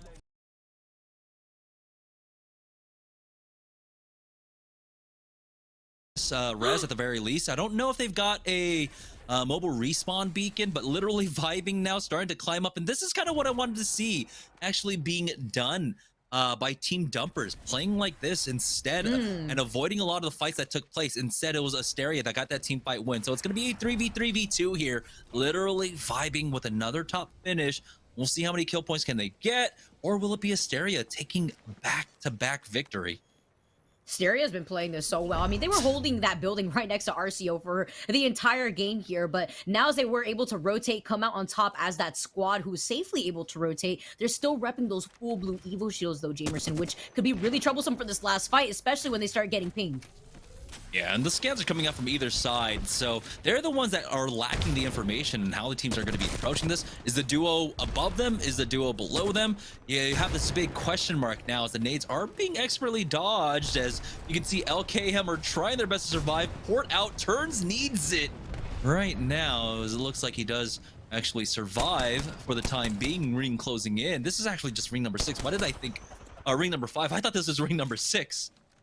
Oh, honestly, just with the last remaining 3 squads, Jamerson, there's so much high-packed action has been going down this game that I don't even blame you here. Just looking at the way a lot of these squads are just getting into this position, this last-minute position, and Asteria holding this high ground. They have the positional advantage. Just trying to see currently where Turns and Messiah is, just stuck against that crate. It's LKM that are just a 2-man squad here. They are going to be able to pop that shield back, but note that Asteria don't want to give up this position. They know that they have the high ground. They know that they have the advantage being here. Yeah, they can't get overly aggressive. They just cannot, because we always know what happens when it's the final 3 squads. Even though it's a 3v2, anything can happen. Someone hits like a big headshot on you, you go down, and all of a sudden now that fight goes in favor of that last team remaining to come in for that third party. So Asteria not over peaking on that one. They have great priority for this zone. They'll be one of the last teams to really expose themselves as this slow ring closes in. You can see on the other side, Moosin and them are just playing underneath the platform. They do get that cheeky nade in. Drago takes a little bit of damage, but Asteria aren't under any pressure really whatsoever here. They just need to make sure that no one pushes them and catches them off guard. Oh, final circle closing in. It's literally vibing LKM and Asteria. The last 3 remaining squads here, they are going to be able to try to move in, but Asteria taking a lot of pressure. It's Reverium who's lost their shield, now forced to play this slowly, is going to be able to pop up the shield bat at the same time, playing this long rotation, trying to prevent themselves from getting sandwiched. That's the name of the game here for this final 3 squads, and the bombardment has now been called in by literally vibing. They have split him up as well, hitting for flesh. They need someone up there to try and punish him. Asteria does back away. Drago drop down low. They're stuck inside their bubble, literally vibing, pushing up, but Reverium gets that first knock. Finally answered back now by literally vibing, and this is the opportunity for LKM. Seeing these trades, this is their opportunity as a 2-man to try and steal away this win right now. I'm surprised that Turns of them haven't made the push. That's why they're stuck underneath. They're underneath. No! Unfortunately, Drago going down. Alazura is actually down there, as he is not going to like this. If he peeks down, it's going to be the 2-men of LKM to peek out to finish him off, but it's literally vibing with the 1v3 to try and finish off Alazura. They'll be able to secure it, and now it's all about that win. And they're a kill leader too. They have a lot of KP under their belt. Both Banshee and Moosin have the last 5 kills. Now Banshee probably 6 after taking that last straggler. LKM just stuck down here, but jumping right in. I mean, as the circle closes in, I guess they have no other chance here, as Turns is on the Wraith. We saw what happened before, but they're not going to give up this ground. They maybe have the portal. We saw the gold helmet coming in from LKM, and we are seeing a replication from what we witnessed from TSM Imperial Hell in the last game of the ALGS this past Sunday. Yeah, it's both of them. They're both doing it. They're both doing it. What am I witnessing right now, Jamerson? It's just old school Wraith to try and finish it off. Literally vibing will be able to win. The important part was that, of course, damage went off. That's why you send down 2 and you keep a 3rd player up top. You don't full commit onto that. You just do any kind of chip damage to secure the heal off win, and that's what Banshee was able to do for his squad. So GG's, well played to literally vibing. It looked like Moosin wanted to contest Banshee for kill leader. We saw that they both had a lot of KP under the belt, but he was like, you know what? I know what's going to end up here. He dropped down anyway. He wasn't inting or anything. He just wanted to be able to see how much more KP that they could get, especially since they didn't want to lose out on that KP. Even though it was a circle that would have met their demise, or they would have met their demise to the circle, they still wanted to be able to get as much KP as possible, because it's not just about the victory, Jamerson. It's about getting those extra points. Yeah, massive win for literally vibing there, and we'll see how that affects our leaderboard. We're gonna go ahead and take a break. When we get back, we'll have game number 5 of the Apex Legends Global Series Challenger Circuit, number 2, right after this.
All right, welcome back, guys, to the ALGS Challenger Circuit evening number 2, or week number 2. Jamerson here, joined once again by Vika Kitty, and just before the break, we had a big win for literally vibing in game number 4. We also had a lot of 50-50s taking place in this game. Surprisingly, too, because, you know, this is game number 4, Jamerson. We've reached that halfway point of the night in our second week here for the Challenger Circuit. And then we have squads taking on these early 50-50s, rather risky. And then you have squads like literally vibing, not only winning game 4, but they ended it with 16 kills. That's going to set them up really nicely. Yeah, that should be a massive swing, basically. With the final 2 games left to go, the other squads have to be a little bit fearful, because teams like Dumpers and teams like My Neck, My Back now are starting to suffer in terms of their positioning on the leaderboard. Here for FNS, though, Seer for Pred. Oh my goodness, his PK shots were so good, and then every now and then he was getting hit with those 8s, and that was just so hard to see, especially how good he was laying into them here. FNS making this push onto the team inside. You can see the third party already coming in, the scans out from those Bloodhounds. A lot of teams wanted to get involved in this one. Also, the amount of aggression that we saw from a lot of these squads, even mid-rotation, we saw this fight happening over to the side before, knowing that the circle was going to get pulled towards the thermal station side of this wall. And it was really risky, because then you're forced into the line of sight of squads like Lonely Fans, LKM, that were holding that tunnel. And then you want to go for a long rotation, but you're still forced to get through that choke point. And unfortunately, RCO Esports, they were left hanging off to the side, just up to be Borden to really win out this fight, but then getting tagged by somebody else over to the other side of that building. And squads like Asteria, who were right next to them at the very start of this game, they were holding the building neighboring them. They got away, but did they really get away, Jamerson, when you have to see LKM holding this low ground? I like the attempt, though, but you know what? 2 squad members from Banshee dropping down. Banshee, knowing the situation, was like, all right, I'm right. I got the portal. I could delay way longer. Literally vibing, winning with so much KP to work with.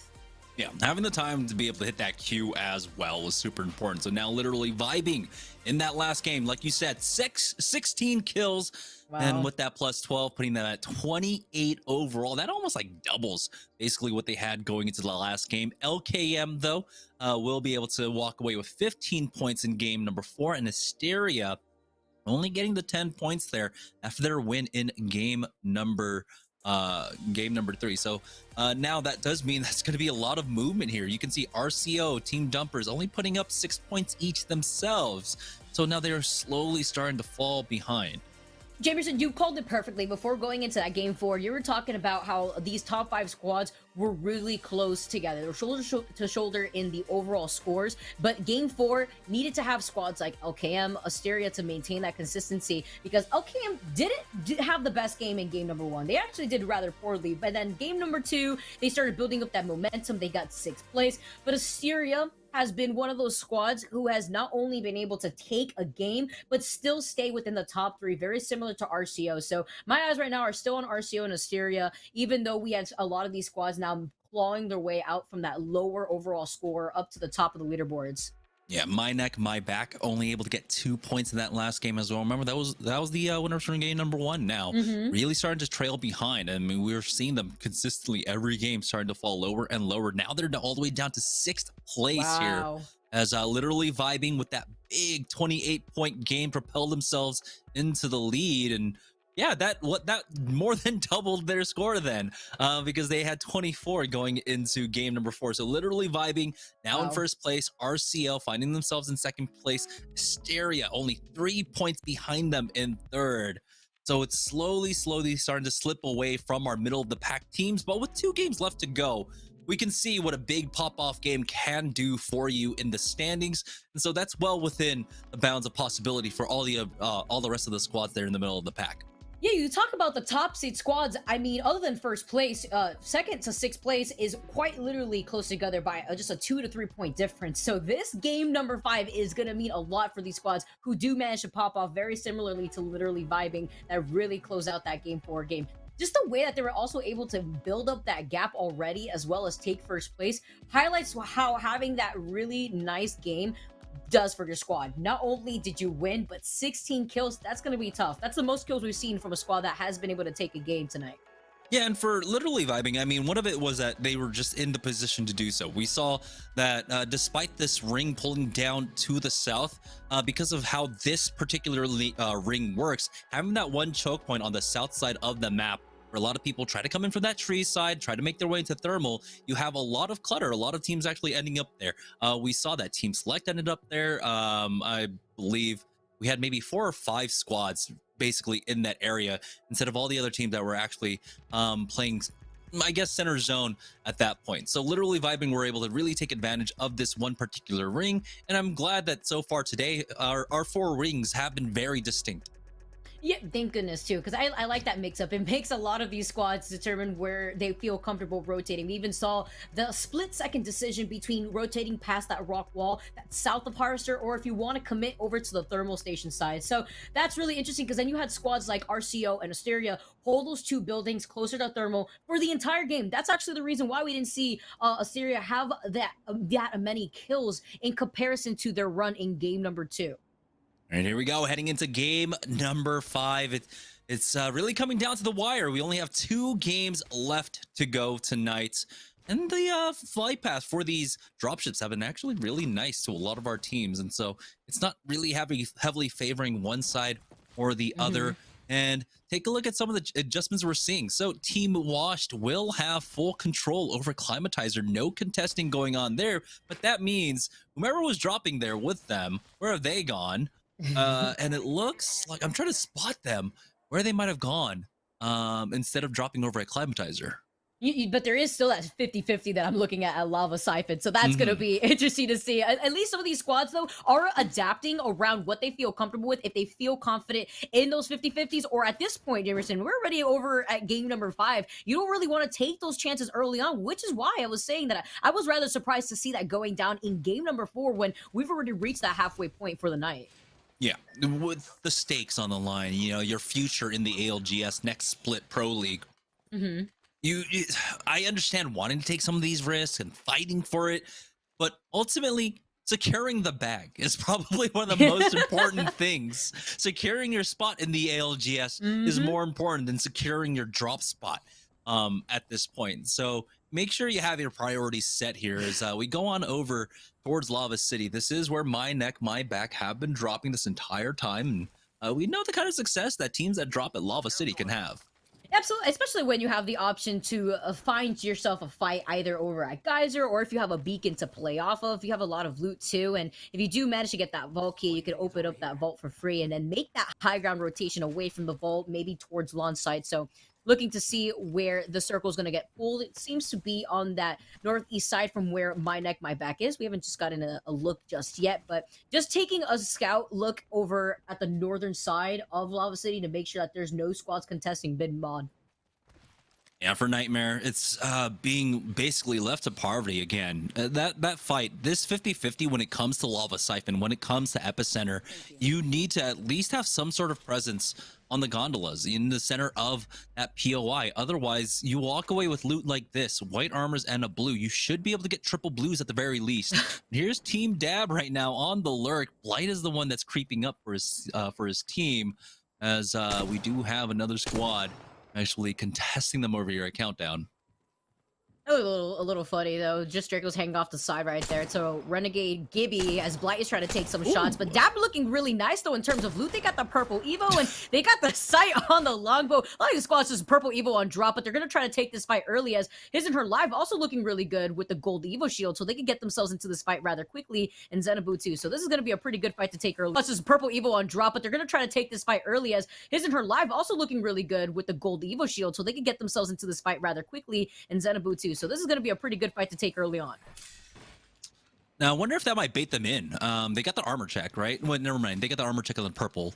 It looked like he had swapped off to a white real quick and then gone back to that purple. Never mind. So, yeah, it is basically the same health from either side, but this ring going over here to Countdown, neither team really wants to kind of give up the buildings that they have, but it looks like Dab are going to try and cut them off. This one could be pulling up towards Skyhook, but more than likely, this should be a Countdown circle. As you can see, RCO, they've been the ones to be able to call it. And I'm so surprised that someone just gave up this building in particular for free, especially to a Gibraltar squad. Yeah, because now we've seen circles pull in that direction, and RCO hearing the shots from Revive Me Please is going to be able to move in right behind them. So now Revive Me Please are going to be stuck between these two squads. Other than that squad that ended up going in for that early rotation, they had given up that southern side of this lot. They're going to be able to move away off to the left side. Countdown's going to get heated very soon, especially with the squads rotating outside of Skyhook too.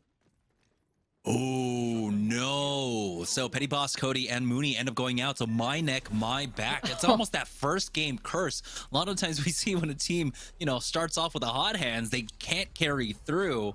And despite their win in game number 1, they're the first squad wiped here by LKM. And that's what they were looking at before, too. You saw them scouting originally, looking over at Big Mod, and that's why they wanted to see if they could just rotate in that direction, maybe get some easy loot on the way. And now Trials high ground is going to go in favor for Draco's team, as they do see another squad actually seeing the situation. They heard the zipline, so they're just going to be getting out of this situation, going in for the cover of the buildings instead. Yeah, well, a lot of teams that don't quite have that information weren't able to pick up the beacon quite yet. Still hovering around here over at Skyhook. Now Ziffer will be moving on to that beacon building, so they'll know that this one does go to countdown. But for the time being, they're going to have to play this one cautiously and patiently by playing off this building here. And hopefully they can, you know, gatekeep any of the squads that come in from that Skyhook side. He does need to reconnect with Akuma here so they can go for that scan at the very least. Kuma rocking the white Evo, just holding onto this building. But Catro's still looking overall pretty nice, but they have to know that that squad holding the high ground of Trials do have some purple Evo shields. And look at these squads already here over towards Lava Fisher. A lot of action going down here. Bombardment getting called in too. It's Eclectic actually fighting this fight, and Plugged actually taking a lot of damage. They have the safety of the building right behind them too, so if they need to back off, they can, and they already have those barrel traps set up. Yeah, for Eclectic, if they can, you know, control this beacon for now, would be super important. This ring can be a little bit finicky at times. There's a small chance that it goes over towards that northeast side of Lava Fissure on this ring in particular. Heck, if even it hard pulls to the west, there's an opportunity that it actually ends up on that grassy knoll to the western edge. Blueberry really committing to using that using the crafting station there, but yeah, he will eventually get that back. Yeah, that was funny of Eclectic to actually set up the barrel right there next to the crafting table. Oh, but I've also seen a circle pull here in this direction. We've seen those southern circles, but the Arc Stars getting sent out as Fat Fruit Ninja tries to take this position with Matt Pickett and Select now just find themselves in some trouble, but they have the G7 to work off of. They could get some pressure going down if they even have the chance, because Fat Fruit Ninja can't even call in his dome. He gets pressured out, and now that's gonna give the green light over to the squad to try to push in, because they don't have a Cossack really stopping them from doing so.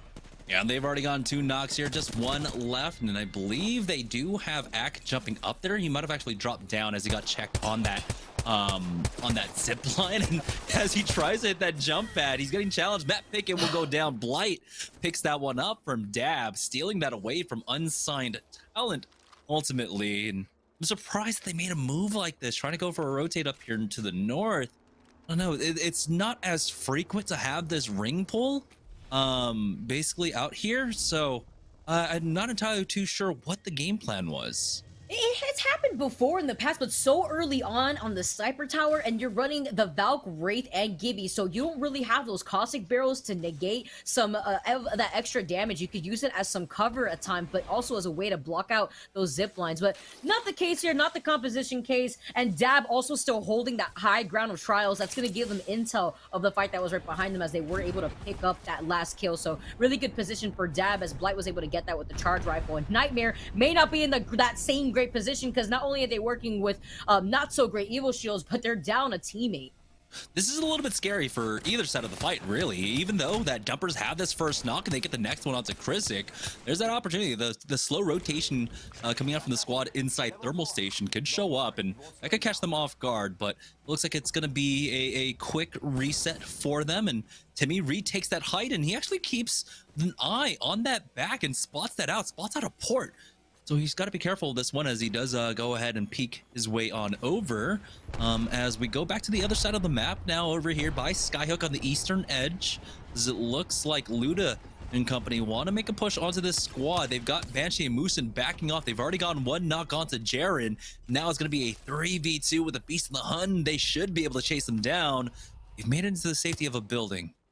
A nice aggressive position for last minute, and they rotated in this direction because it looks like there is a beacon over at that building that's north of Fragment West, a little bit south from Skyhook, that choke point area. But that's what happens when you want to fight for beacon control here, and that's going to be intel for the squad to just kind of rotate out of there. They don't maybe want to overcommit, but they are deciding to jump down and maybe get some extra loot if necessary. But there are 2 squads in front of them, noting that one of them is only a 2-man squad, and literally vibing, checking their 6, noting that they could get followed easily. Oh, wow. And so we do have a very Western pull onto this one. So it might be that ring that you called, Vicky, going basically outside of Trials to the western edge of that one.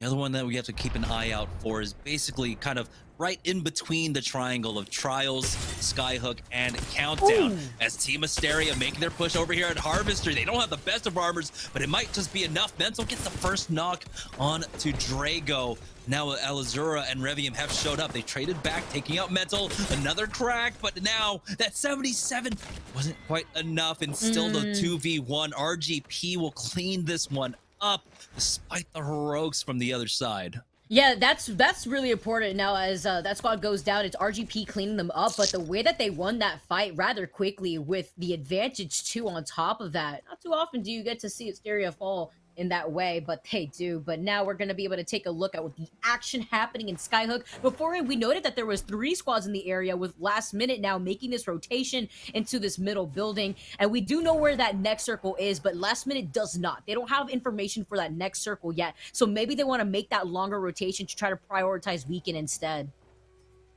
Yeah, we'll see if they can. It's highly unlikely that they'll be able to take that roof.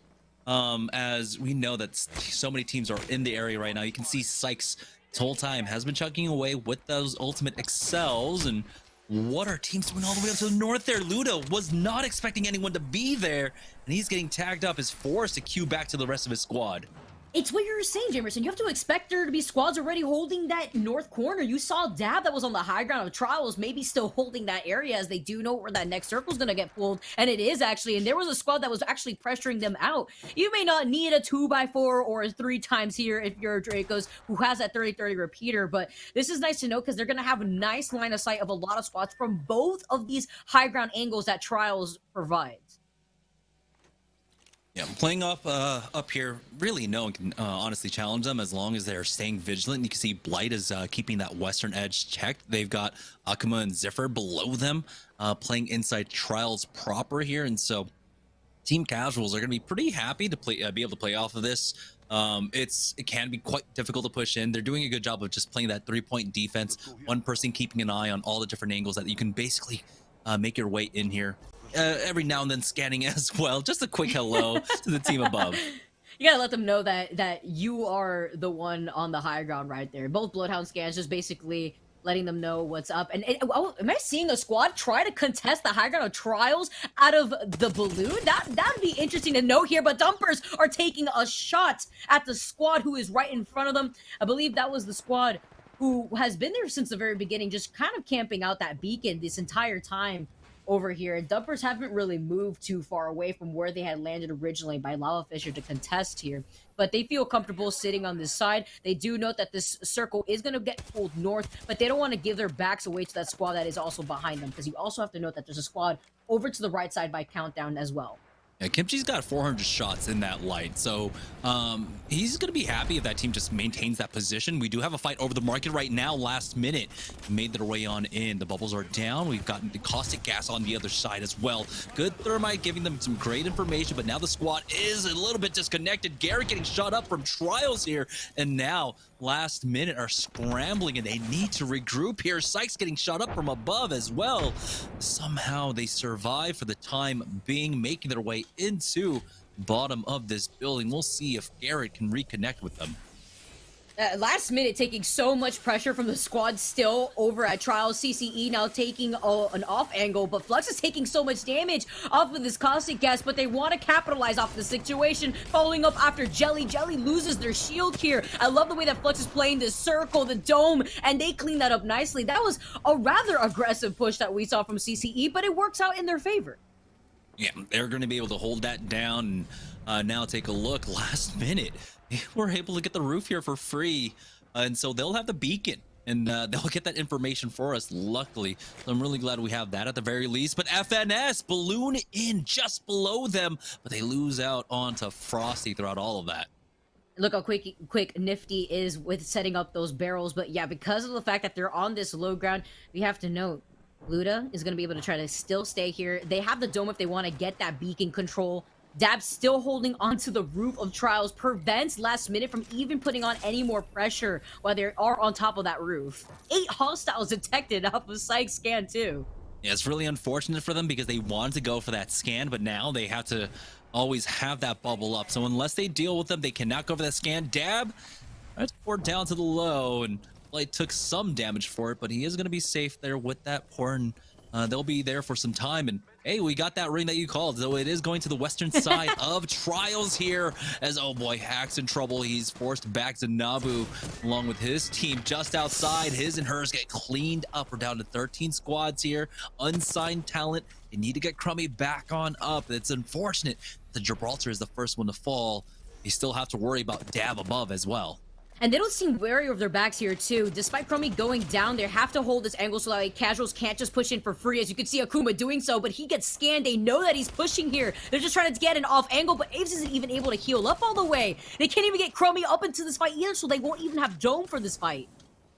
Crummy was able to at least jump pad away into a bit of a safer spot, I believe, but casuals are not relenting here. They have to be careful. They cannot lose out on one at all, or Dab will instantly drop onto them. There's A's going down. Now Ak is the only one remaining here, giving them some trouble. Casual has fallen. Team Dab should be coming in for the third party at any moment now, as Ak is playing expertly behind these knockdown shields. He's not taking any damage. He No, went no out way. in that duel. How does he do it? Where is Team Dab throughout all of this?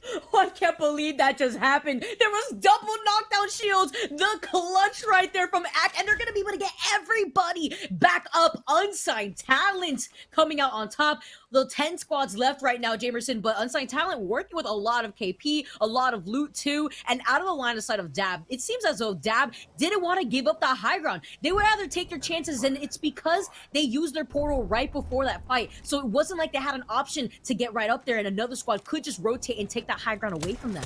Yeah, there's Snafe on Sniper Hill as well, and they will be in for the next zone, so they don't need to force that at all. It looks like Shay KJ do end up taking out a squad. That's going to be Lonely Fans going down. RCO, if they can clear out this side, they will have a nice corner to play off of there at the train station, essentially having a big pocket in the back. But you can see Dumpers now starting to move up. This is a big dog pile. Shay KJ along with CCE and Team Dumpers all here on the southeast side, and the entire time Team Dab are just looking straight down at them. RCO in a fight for their lives right now. Nando getting pushed in his bubbles, and they're gone. RCO are out just like that. That was such a quick fight, and as the circle closes in, this squad has no choice but to move forward, but they're going to be in the line of sight, and all these grenades, the thermite, the grenade, and even the Arcstar, where can you go? Other than the edge of the circle, can't even get to the safety of where the circle peeks out, but look at Mental's position, baiting anybody to try to contest him here. He dares them. They're going to take damage from the circle, so he knows he's safe in that little corner. JKJ about to go down. Enemy picking up 2 with that. And now it's only Mochi left. Timmy finishing them all off. Dab still not dropping down, but there is a defensive bombardment there. The bubbles have been used, but luckily for them, they have a moment of respite in this corner. They're able to reset themselves. This is finally the game that Dumpers have been looking for all night long. We've hit the top 5. They have a lot of kill points as well. Now Team Dab are finally going to be forced out of this comfort position that they've been able to play out of all game long. Man, what a circle pull this is. This position that Dab has had so much success on has denied them loot. They trade off the ability to get much more ammunition and loot for this position, and Unsigned Talent tossing out the jump pad, wondering here what their game plan is, as a dab is already making their moves to drop down from the high ground.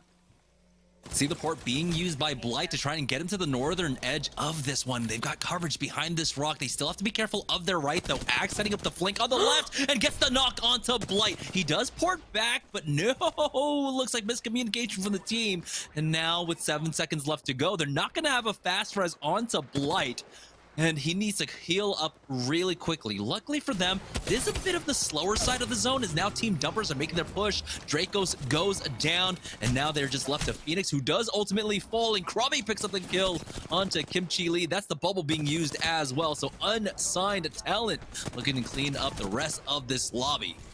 And the way that they've been playing this, AK has just been on another level. They're going to get that extra KP. They're going to be able to move in slowly into the circle, noting that there's a squad off to the left. Hopefully, Aves doesn't put himself in that position here.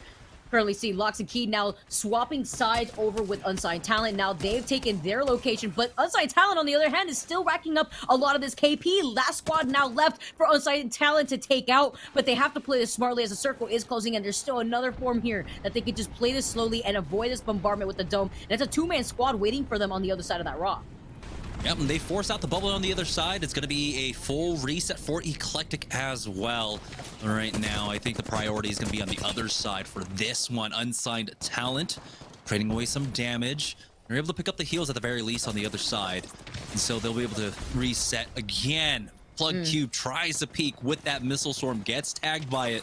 Lox has that Nox gas grenade going on the right-hand side, leaving them to think it was clear and that they were safe, but now Plugged Cube is getting shot up. They're getting picked apart right now by Unsigned Talent. Here's the push up. They lose out on one. It's a 1-for-1 exchange, as Unsigned Talent will be able to hit this battery and go for the reset. It's still a 2v2 though. Hack hasn't gotten finished off quite yet. He's still up, and he's getting the valuable information now as Crummy wants to put an end to this one. This is the massive game that Unsigned Talent needed heading into game number 6. Can they close this out? Crummy says yes, forcing out the Nox gas grenade, but Plug Cube gets one. He guesses through that gas, gets the knock, but now he gets challenged. It's a Red Evo on the other side. Eclectic will be able to win this one out, stealing the victory away. EQ with a big win here in game number 5. What a way for Unsigned Talent to go down that way, though. They had just decided as a duo to push in and not get act back into that fight, but the way that Eclectic played the end there, they were able to split up the attention from Unsigned Talent, which is why they were able to isolate them into their own 1v1s before diving in for that final fight. When you got two players focus firing on you, it is so difficult to come back from that, even when you are playing the terrain like we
one of those teams that started off strong and then kind of middled here, finally picking up the pace and doing it at a much necessary time, as we do have one final game. And here it is, the final fight.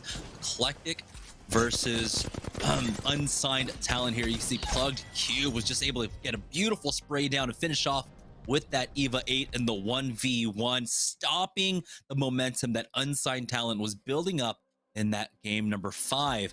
Despite that though, despite coming in second with those 11 kills, unsigned talent end up with 20 points, and Eclectic, they're not even in second place. Team Dumpers are in second place from game number 5 with a top 3 finish along with the 12 kills that they picked up.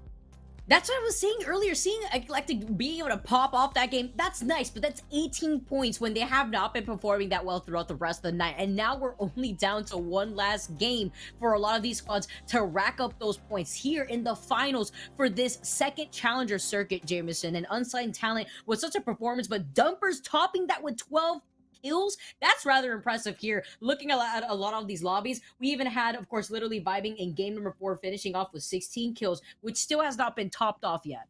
Yeah, and we're seeing the slow climb of RGP as well, 11 points there in game number 5. That's going to be important going into the final game of the day. Let's take a look at the second half of the leaderboard from game number 5, because there's something super important to note. On the other page of the leaderboard there for game number 5, it's that the teams that started off strong have kind of meddled. Again, my neck, my back, right there at the bottom of the leaderboard, 0 points in game number 5. RCO with only 2 points too. This was a squad that was topping the leaderboards here for tonight, and now they didn't even get that many points to really maintain that lead. I mean, they built up a gap, but we had to know earlier, Jamerson, how close it was in competition, looking at second place all the way to 6th place, and how this could shake things up a little bit for our squads that were maintaining that lead. Yeah, so when we actually take a look at the overall leaderboard right here for the evening, we actually have a tie. Team Dumpers with that performance tie themselves with literally vibing at 54 points, but no one is safe. RCO are only 9 points behind them, and RGP, like we said, consistently slowly putting on points now, put themselves in 4th place, 1 point behind RCO. And I would say feasibly, Asteria is the only other squad that can really vie for that top position now.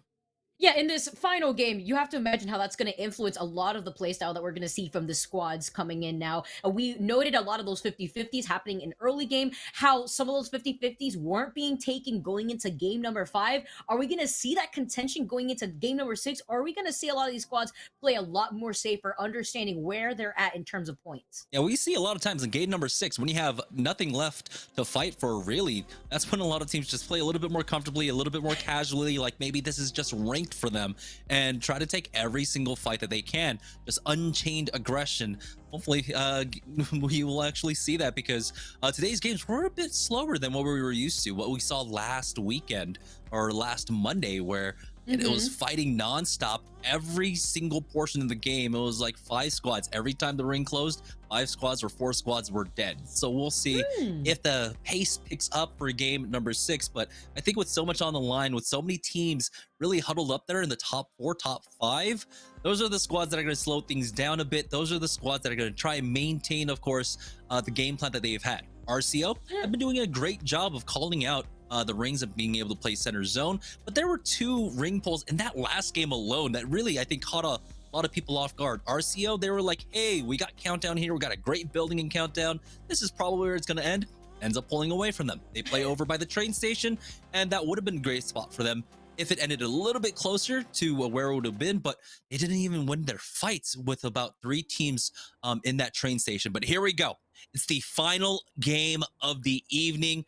And remember, this is the final game of the second week of qualifiers. We have 2 more weeks after this as well, and we're going to take a short break in between, or like a small break in between the next qualifiers, with so many holidays and everything else coming up. And so our teams are going to have some time to kind of relax, because it's been almost nonstop action when it comes to competitive Apex Legends.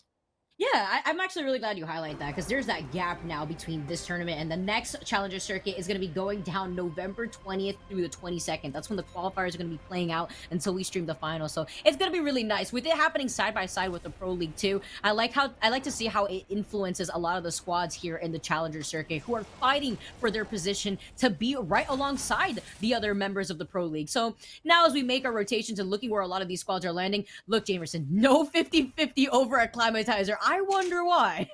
And almost no 50-50 coming out from Team Nightmare there. LKM have almost full run over Lava Siphon. Team Nightmare understanding that, yeah, we can't take this fight anymore. They're not even hovering around there for that long. They're looting up a little bit faster. But here's Team Eclectic. They're the squad that came out from Lava Fissure now. And they don't have a beacon, unfortunately, for them. But the ring is pulling away. Time around a bit to the east. No, it's a bit more central. This could be a Skyhook ending. Oh, this would be interesting. I love the diversity of circles that we've had. Way different than what we had seen just last Monday, which actually could be the reason why we saw it so chaotic. And we're seeing a different approach from a lot of these squads and some really nice loot too. A 2x4 already on the G7 as they make their rotation, and looking at our squads over at Skyhook, a little bit split up as we are going to be able to try to loot our own buildings here in CCE. Wasting no time to kind of scout out the situation, the longbow in the hands of Ivan, and he's got that 1x2, so not too blind here as he does move up to try to get an aggressive position, but doesn't know if anybody's in front of them as they don't have a bloodhound to scan those buildings. Yeah, so this ring is actually pulling even further to the east, so this could be maybe over by Survey Camp, but we are getting that complete world tour of World's Edge. It's almost like a final goodbye before the next season swaps off. A lot of people are hoping the new map could be the next competitive map for Apex Legends, and World's Edge doesn't want to be left behind. It's just like, hey, look at all these great rings that we have now, guys. Take a look. Please don't leave me. Oh yeah, oh no, is that Ash griefing us as she gets into the high ground? Oh no.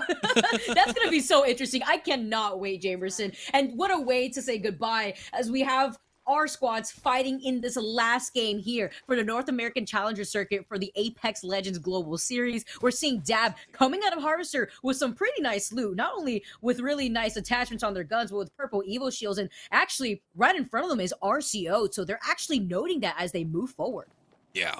They do have to be careful. It doesn't seem like Blood actually notices. They're off to their left right now. No one's actually looking over there, as RCO might be able to get away for this for free. I don't want him to take the zip. This zip is always so dangerous. They don't get spotted, and they're able to get up here and continue to move on up. And so it does seem like it is going to be a hard focus for that Survey Camp side. They do already have the beacon as well. You can see it's hitting that south side of this ring is hitting frag west and east, but here it is. That's going to be the Valkyrie redeploy for RCO. Thinking here that maybe they want to go for a beacon. They actually see another Valkyrie deploy off to their left. They're not pinging it. They're just keeping their eyes on there, but they are noting. Yeah, all right, they see it. It's actually that building off to the left, which is a building that I thought that they wanted to land on, but maybe no beacon from what I'm looking at right now. So they're actually just committing to landing and survey instead. And this is the area that you were talking about, Jamerson, where the circle could be pulling. Yeah, everyone's just happy to make the rotation. You know, we're going on a trip in our favorite rocket ship. So this is my house now. This RCO is happily playing the same game that they played in that game over at Climatizer. So we know the dance that RCO likes to put on. Yeah, no, they've been big brain it, right? They've been macroing all this time. You know, they've been able to utilize that Valkyrie redeploy to zoom through the skies. I mean, they're like little Einsteins at this point. But it does seem like we might have a fight over here. CCE getting chased down. And take a look at the armor difference. It's double blues for CCE, and Casuals want to just full on push them. And they're about to meet at this corner here. Nox gas grenade, and it doesn't matter. Casuals wipe them out.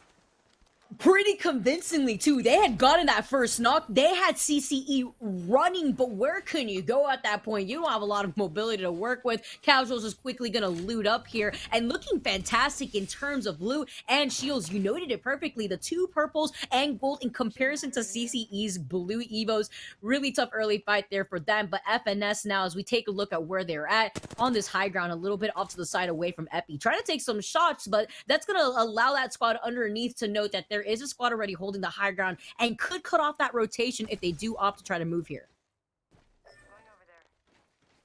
Now, FNS was another squad that had a really good performance in game number 1. It seems like it's like the game number 1 curse. My neck, my back, along with FNS. They were top 1 and top 2, and ever since then they've both kind of just vanished throughout the rest of the games here. So hopefully they can finish off strong and at least maintain that mental and, you know, not have to kind of be doom and gloom for the next 2-3 weeks waiting for the next challenger circuit here. They're in a pretty decent spot to try and play gatekeeper. We know that for this ring in particular, or for these rings that pull up to the north, up towards survey camp, a lot of teams end up getting kind of bogged down and held down in fragment east. So playing off this position might be able to net them a few points. But we can see now Team Eclectic make their rotation. They had one of the furthest ones coming from the western side over at Lava Fissure. They're just going to take a pit stop over here by that beacon building, but it doesn't look like there's a beacon there.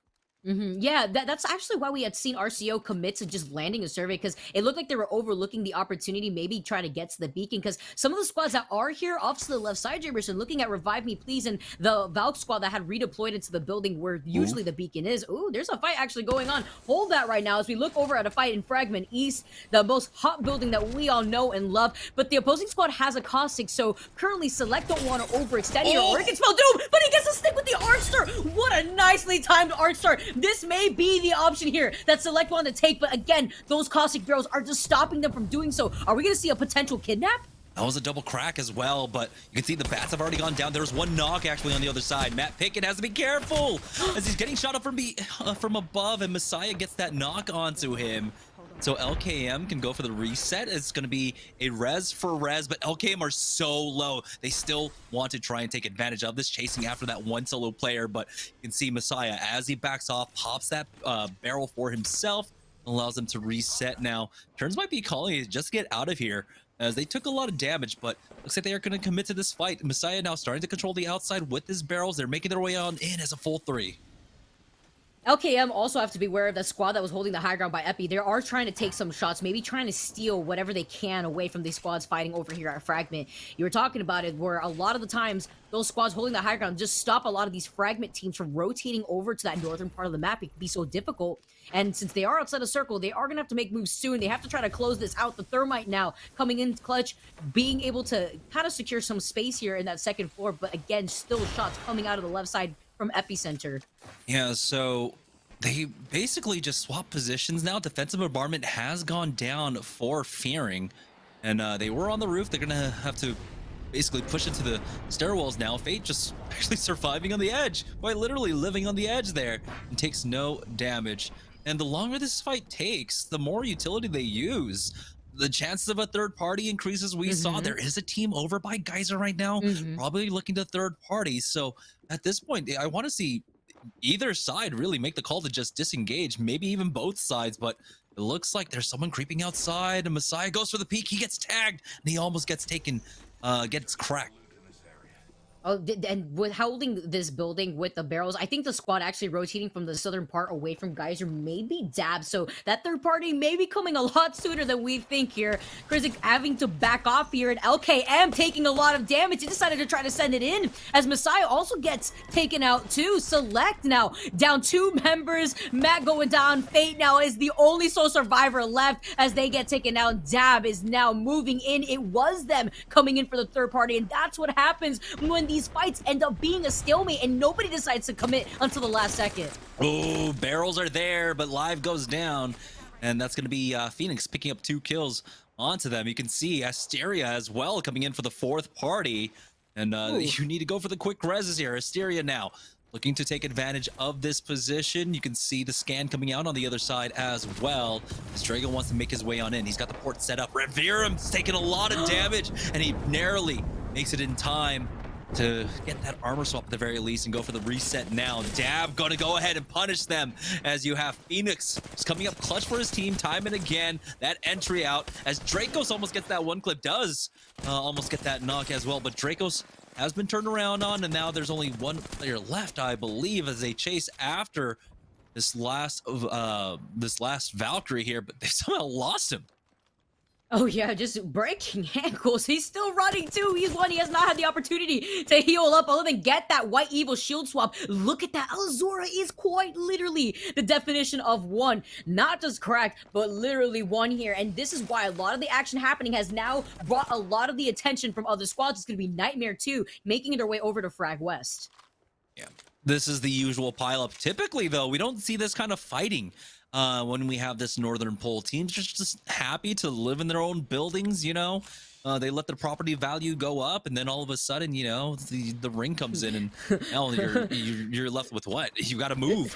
What do you Shout do? out to RCO. Yeah. Who do you serve your home to? It's in the zone.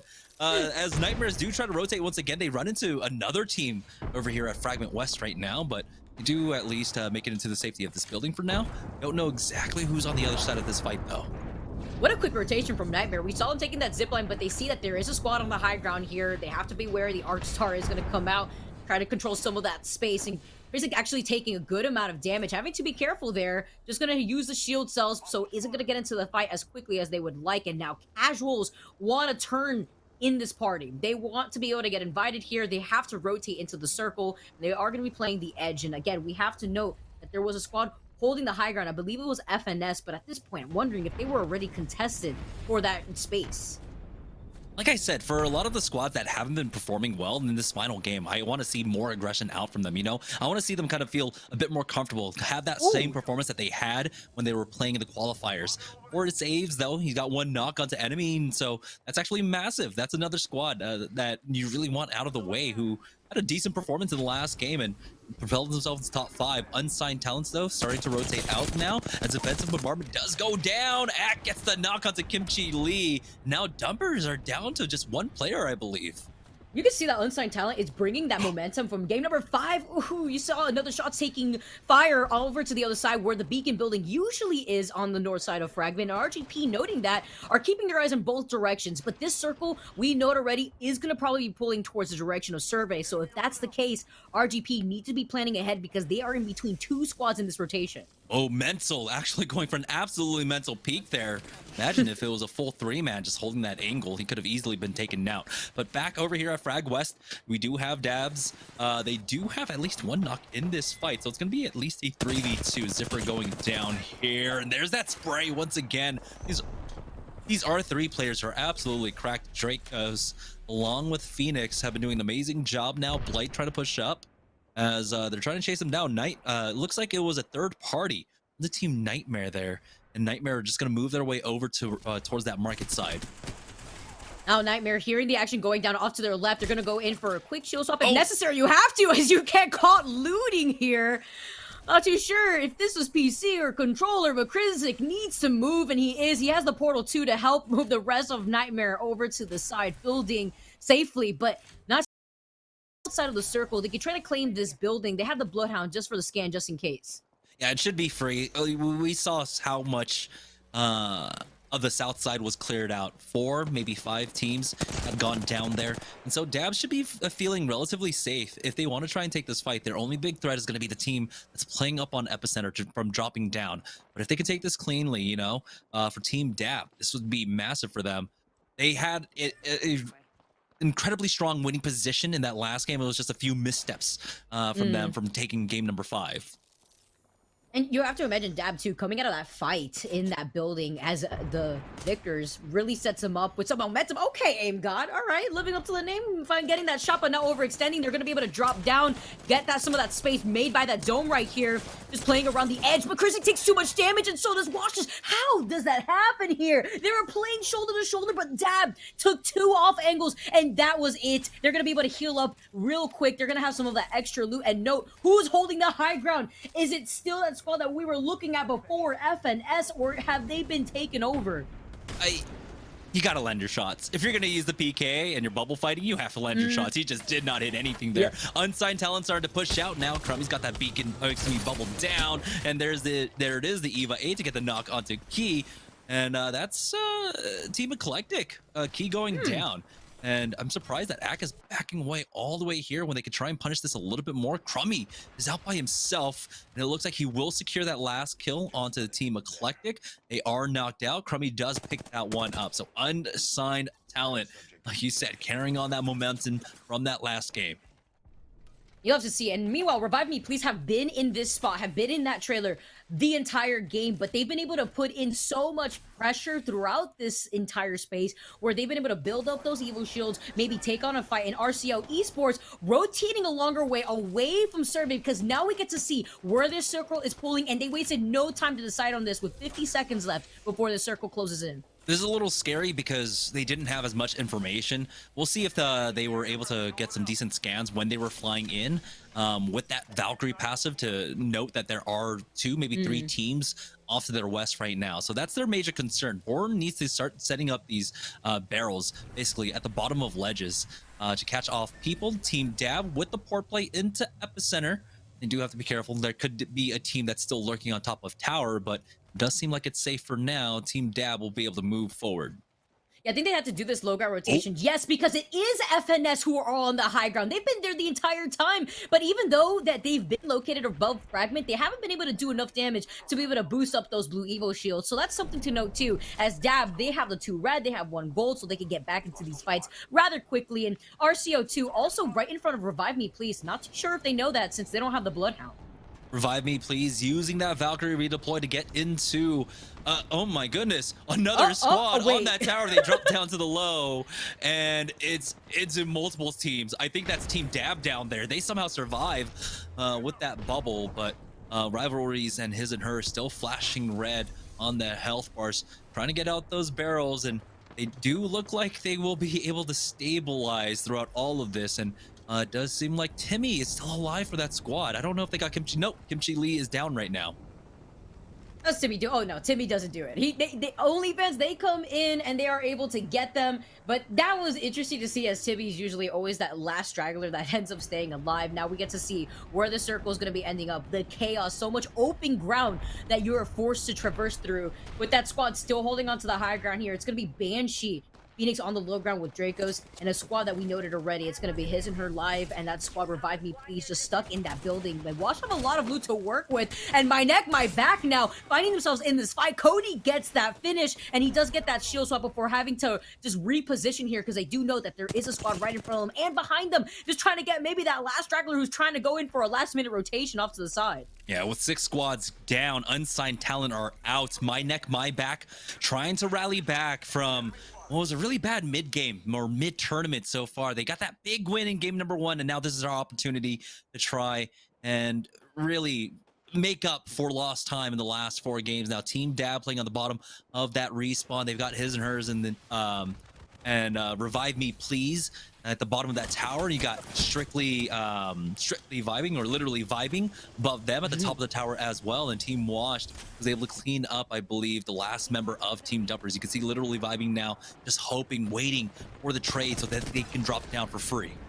Oh, Dab winning another fight. They're looking so good in this final game here, as they are going to be able to hold this low ground. They have some cover, but there's a squad right in front of them. Blight taking so much pressure, needing some help. Dab noting that maybe didn't have a Q to be able to get back to the safety of both Dracos and Phoenix. So that's something to note here, as Phoenix does go for that shield swap. Won't have the red as he had before. Just trying to find maybe another stick here, as we had seen cheekily from them earlier.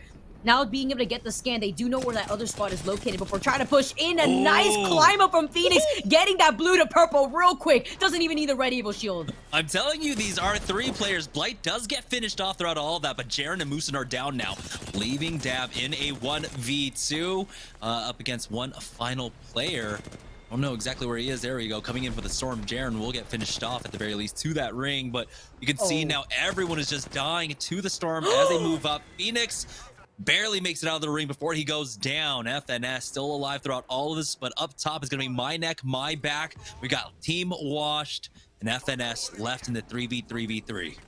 And Dab, they're bowing out of the situation, but Phoenix at least close out that KP, and now Wash are fighting themselves here. The last 3 squads, Jamerson, for our final game here in the second NA Challenger circuit. The bombardment being called out. The Valk Tac 2 to control some of that extra space. But my neck, my back, we were talking about some of these squads just not having the best game after the first one. And this is a squad who won that first game, wanting to replicate that. They have a lot of KP and damage already tacked onto some of these squads.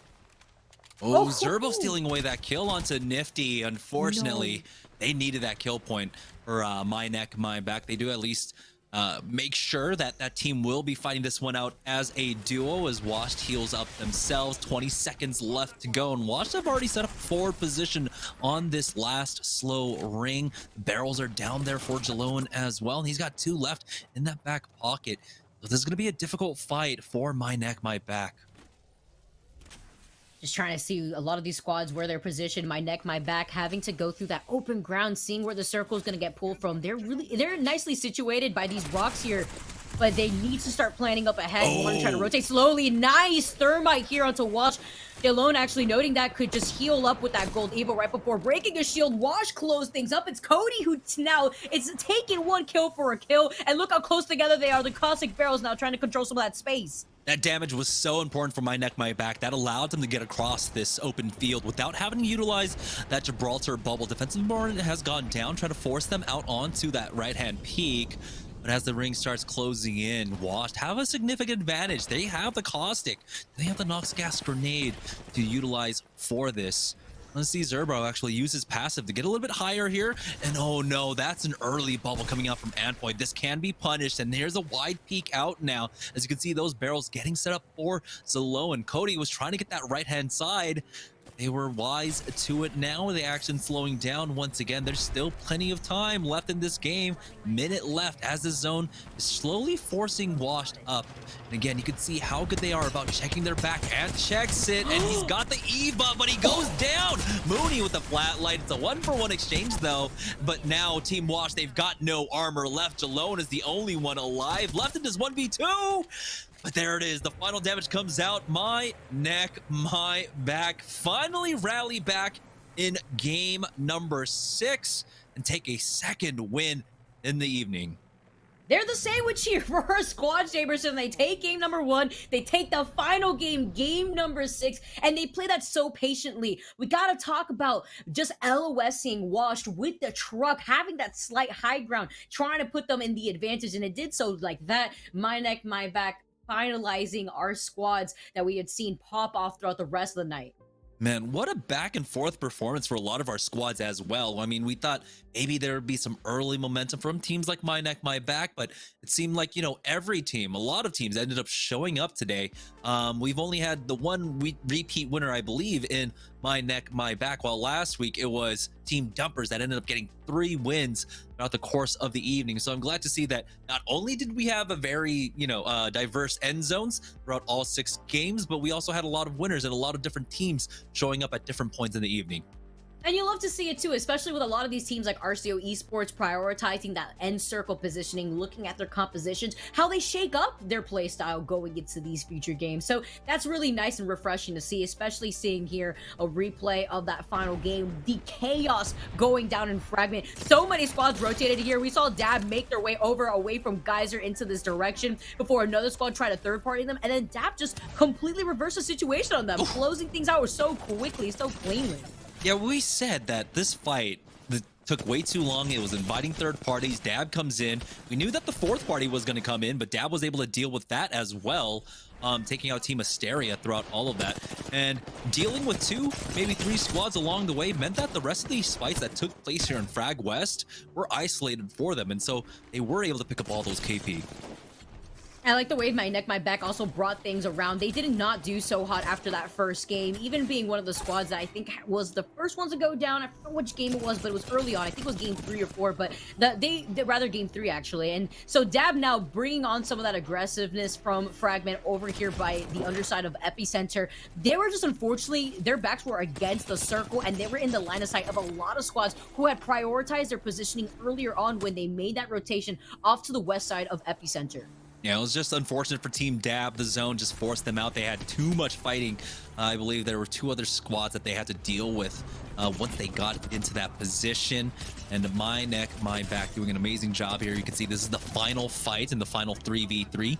Eddie Boss does go down, and Cody was dropped down, or Mooney was dropped down super low throughout all of this, but ultimately they do end up taking the win.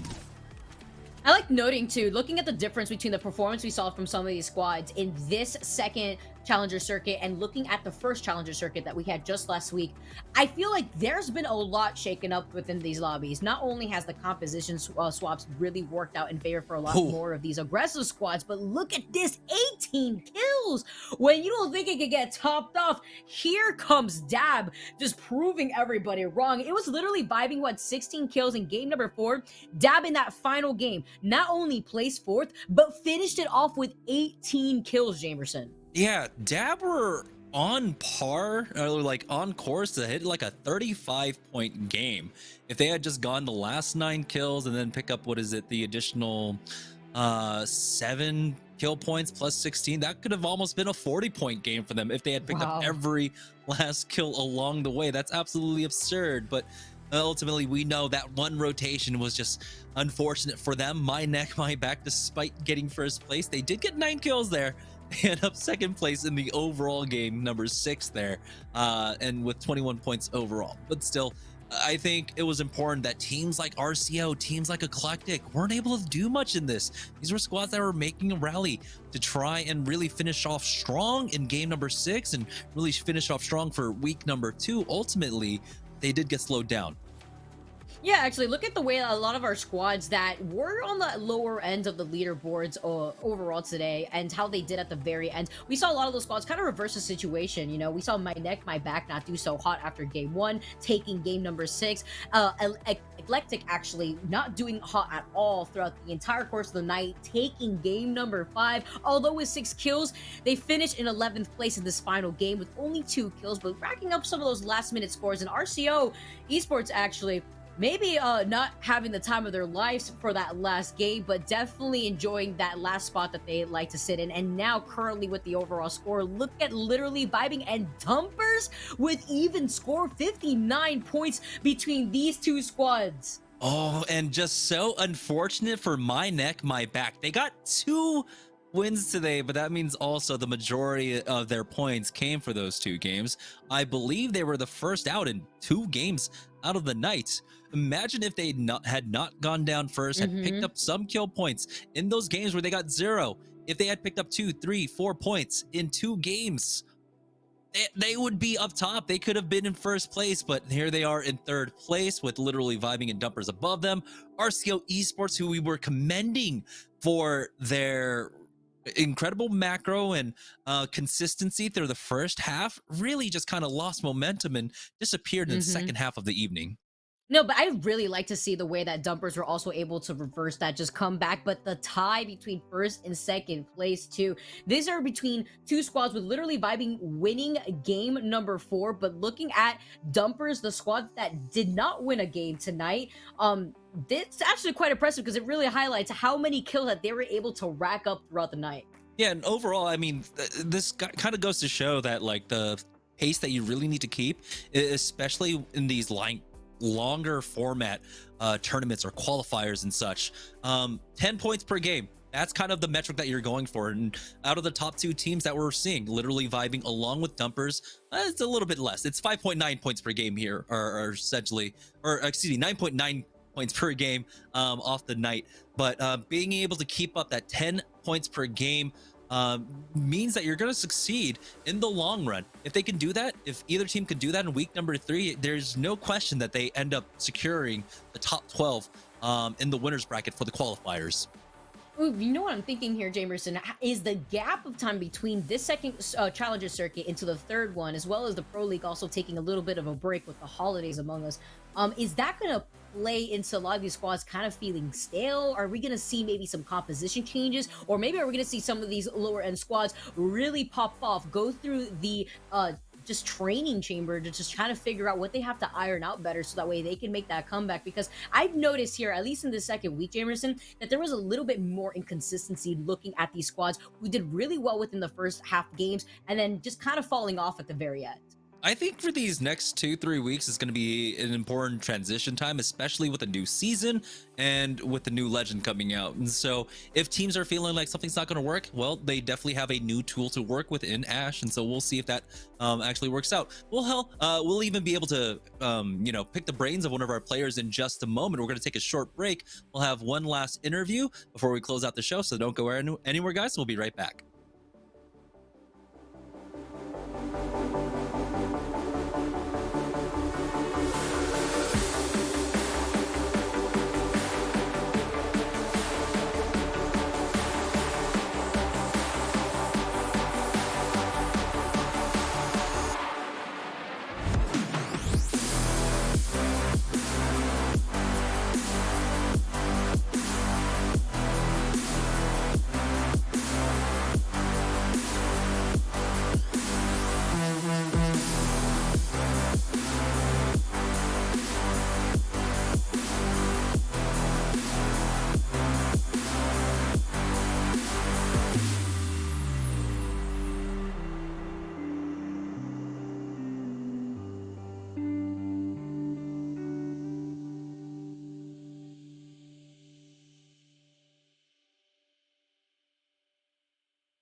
All right, welcome back, guys, to the ALGS Challenger Circuit here. We do have one last interview to close out the show because we did have, again, just amazing performances. We want to be able to break down their insight and what happened tonight. It was such a mixed bag of performances as well. It was really hard to call, especially seeing as how we had a 2-way tie for first, but I believe it was Literally Vibing that took the win. And now we have Banshee from Literally Vibing joining us.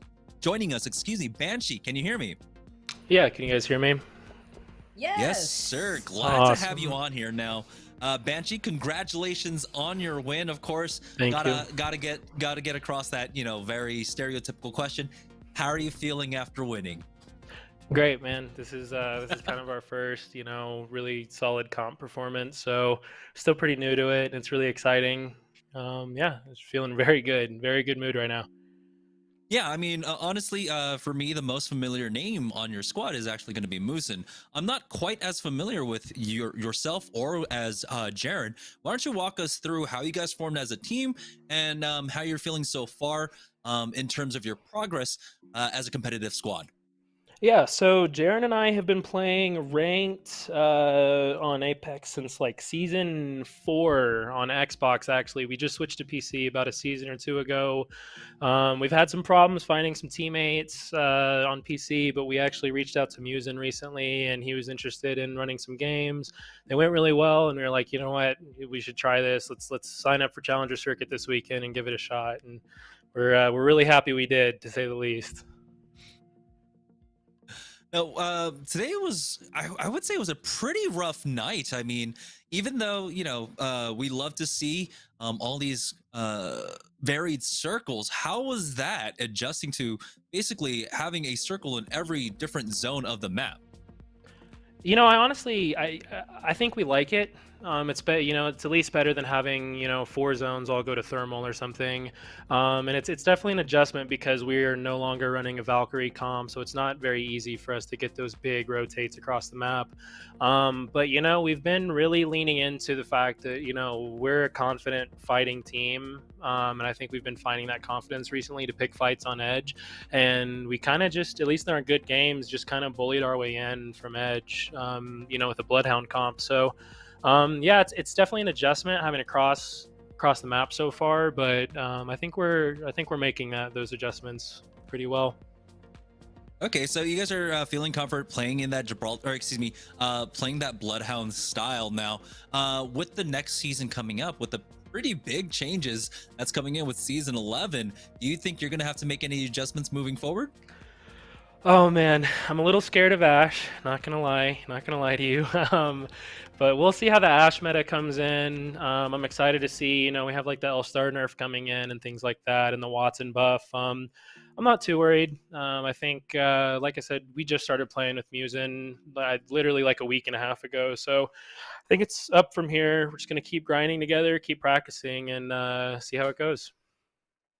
That's awesome. That's awesome. And I'm glad to see, people that are able to make the transition from console coming over to PC, finding some success. I'm really glad to see some new names also showing up as well. So, I mean, this is the part of the show where we actually give you the platform. Any final words before we let you go, Banshee?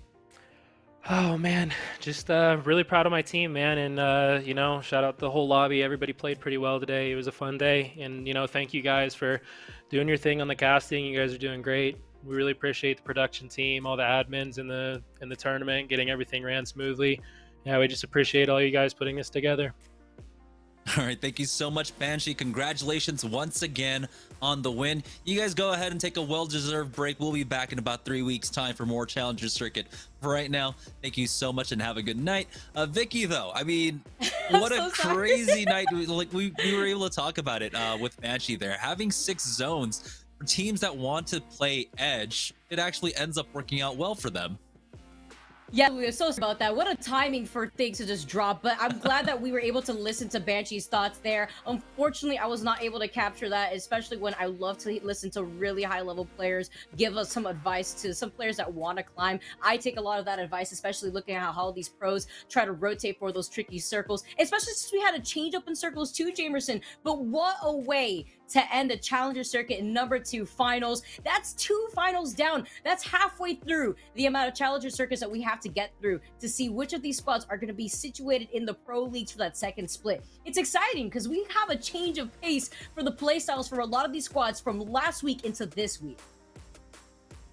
I'm going to be completely honest there, and I think this might be a natural time to kind of cut off the show, but I heard nothing from Vicky, unfortunately, but I'm pretty sure it was all good things. And like all good things, it must come to an end. And so that's going to do it for us tonight. Make sure, though, of course, that you are following Play Apex Esports on Twitter to make sure you know when the next competition is happening, because we're taking a break. We will be back at the end of November for Challenger Circuit night #3, week #3, and you guys are not going to want to miss it. That's when so much is on the line. That will do it for us. So from Vicky and myself, from everyone else in production, thank you all so much for watching. We'll see you guys next time.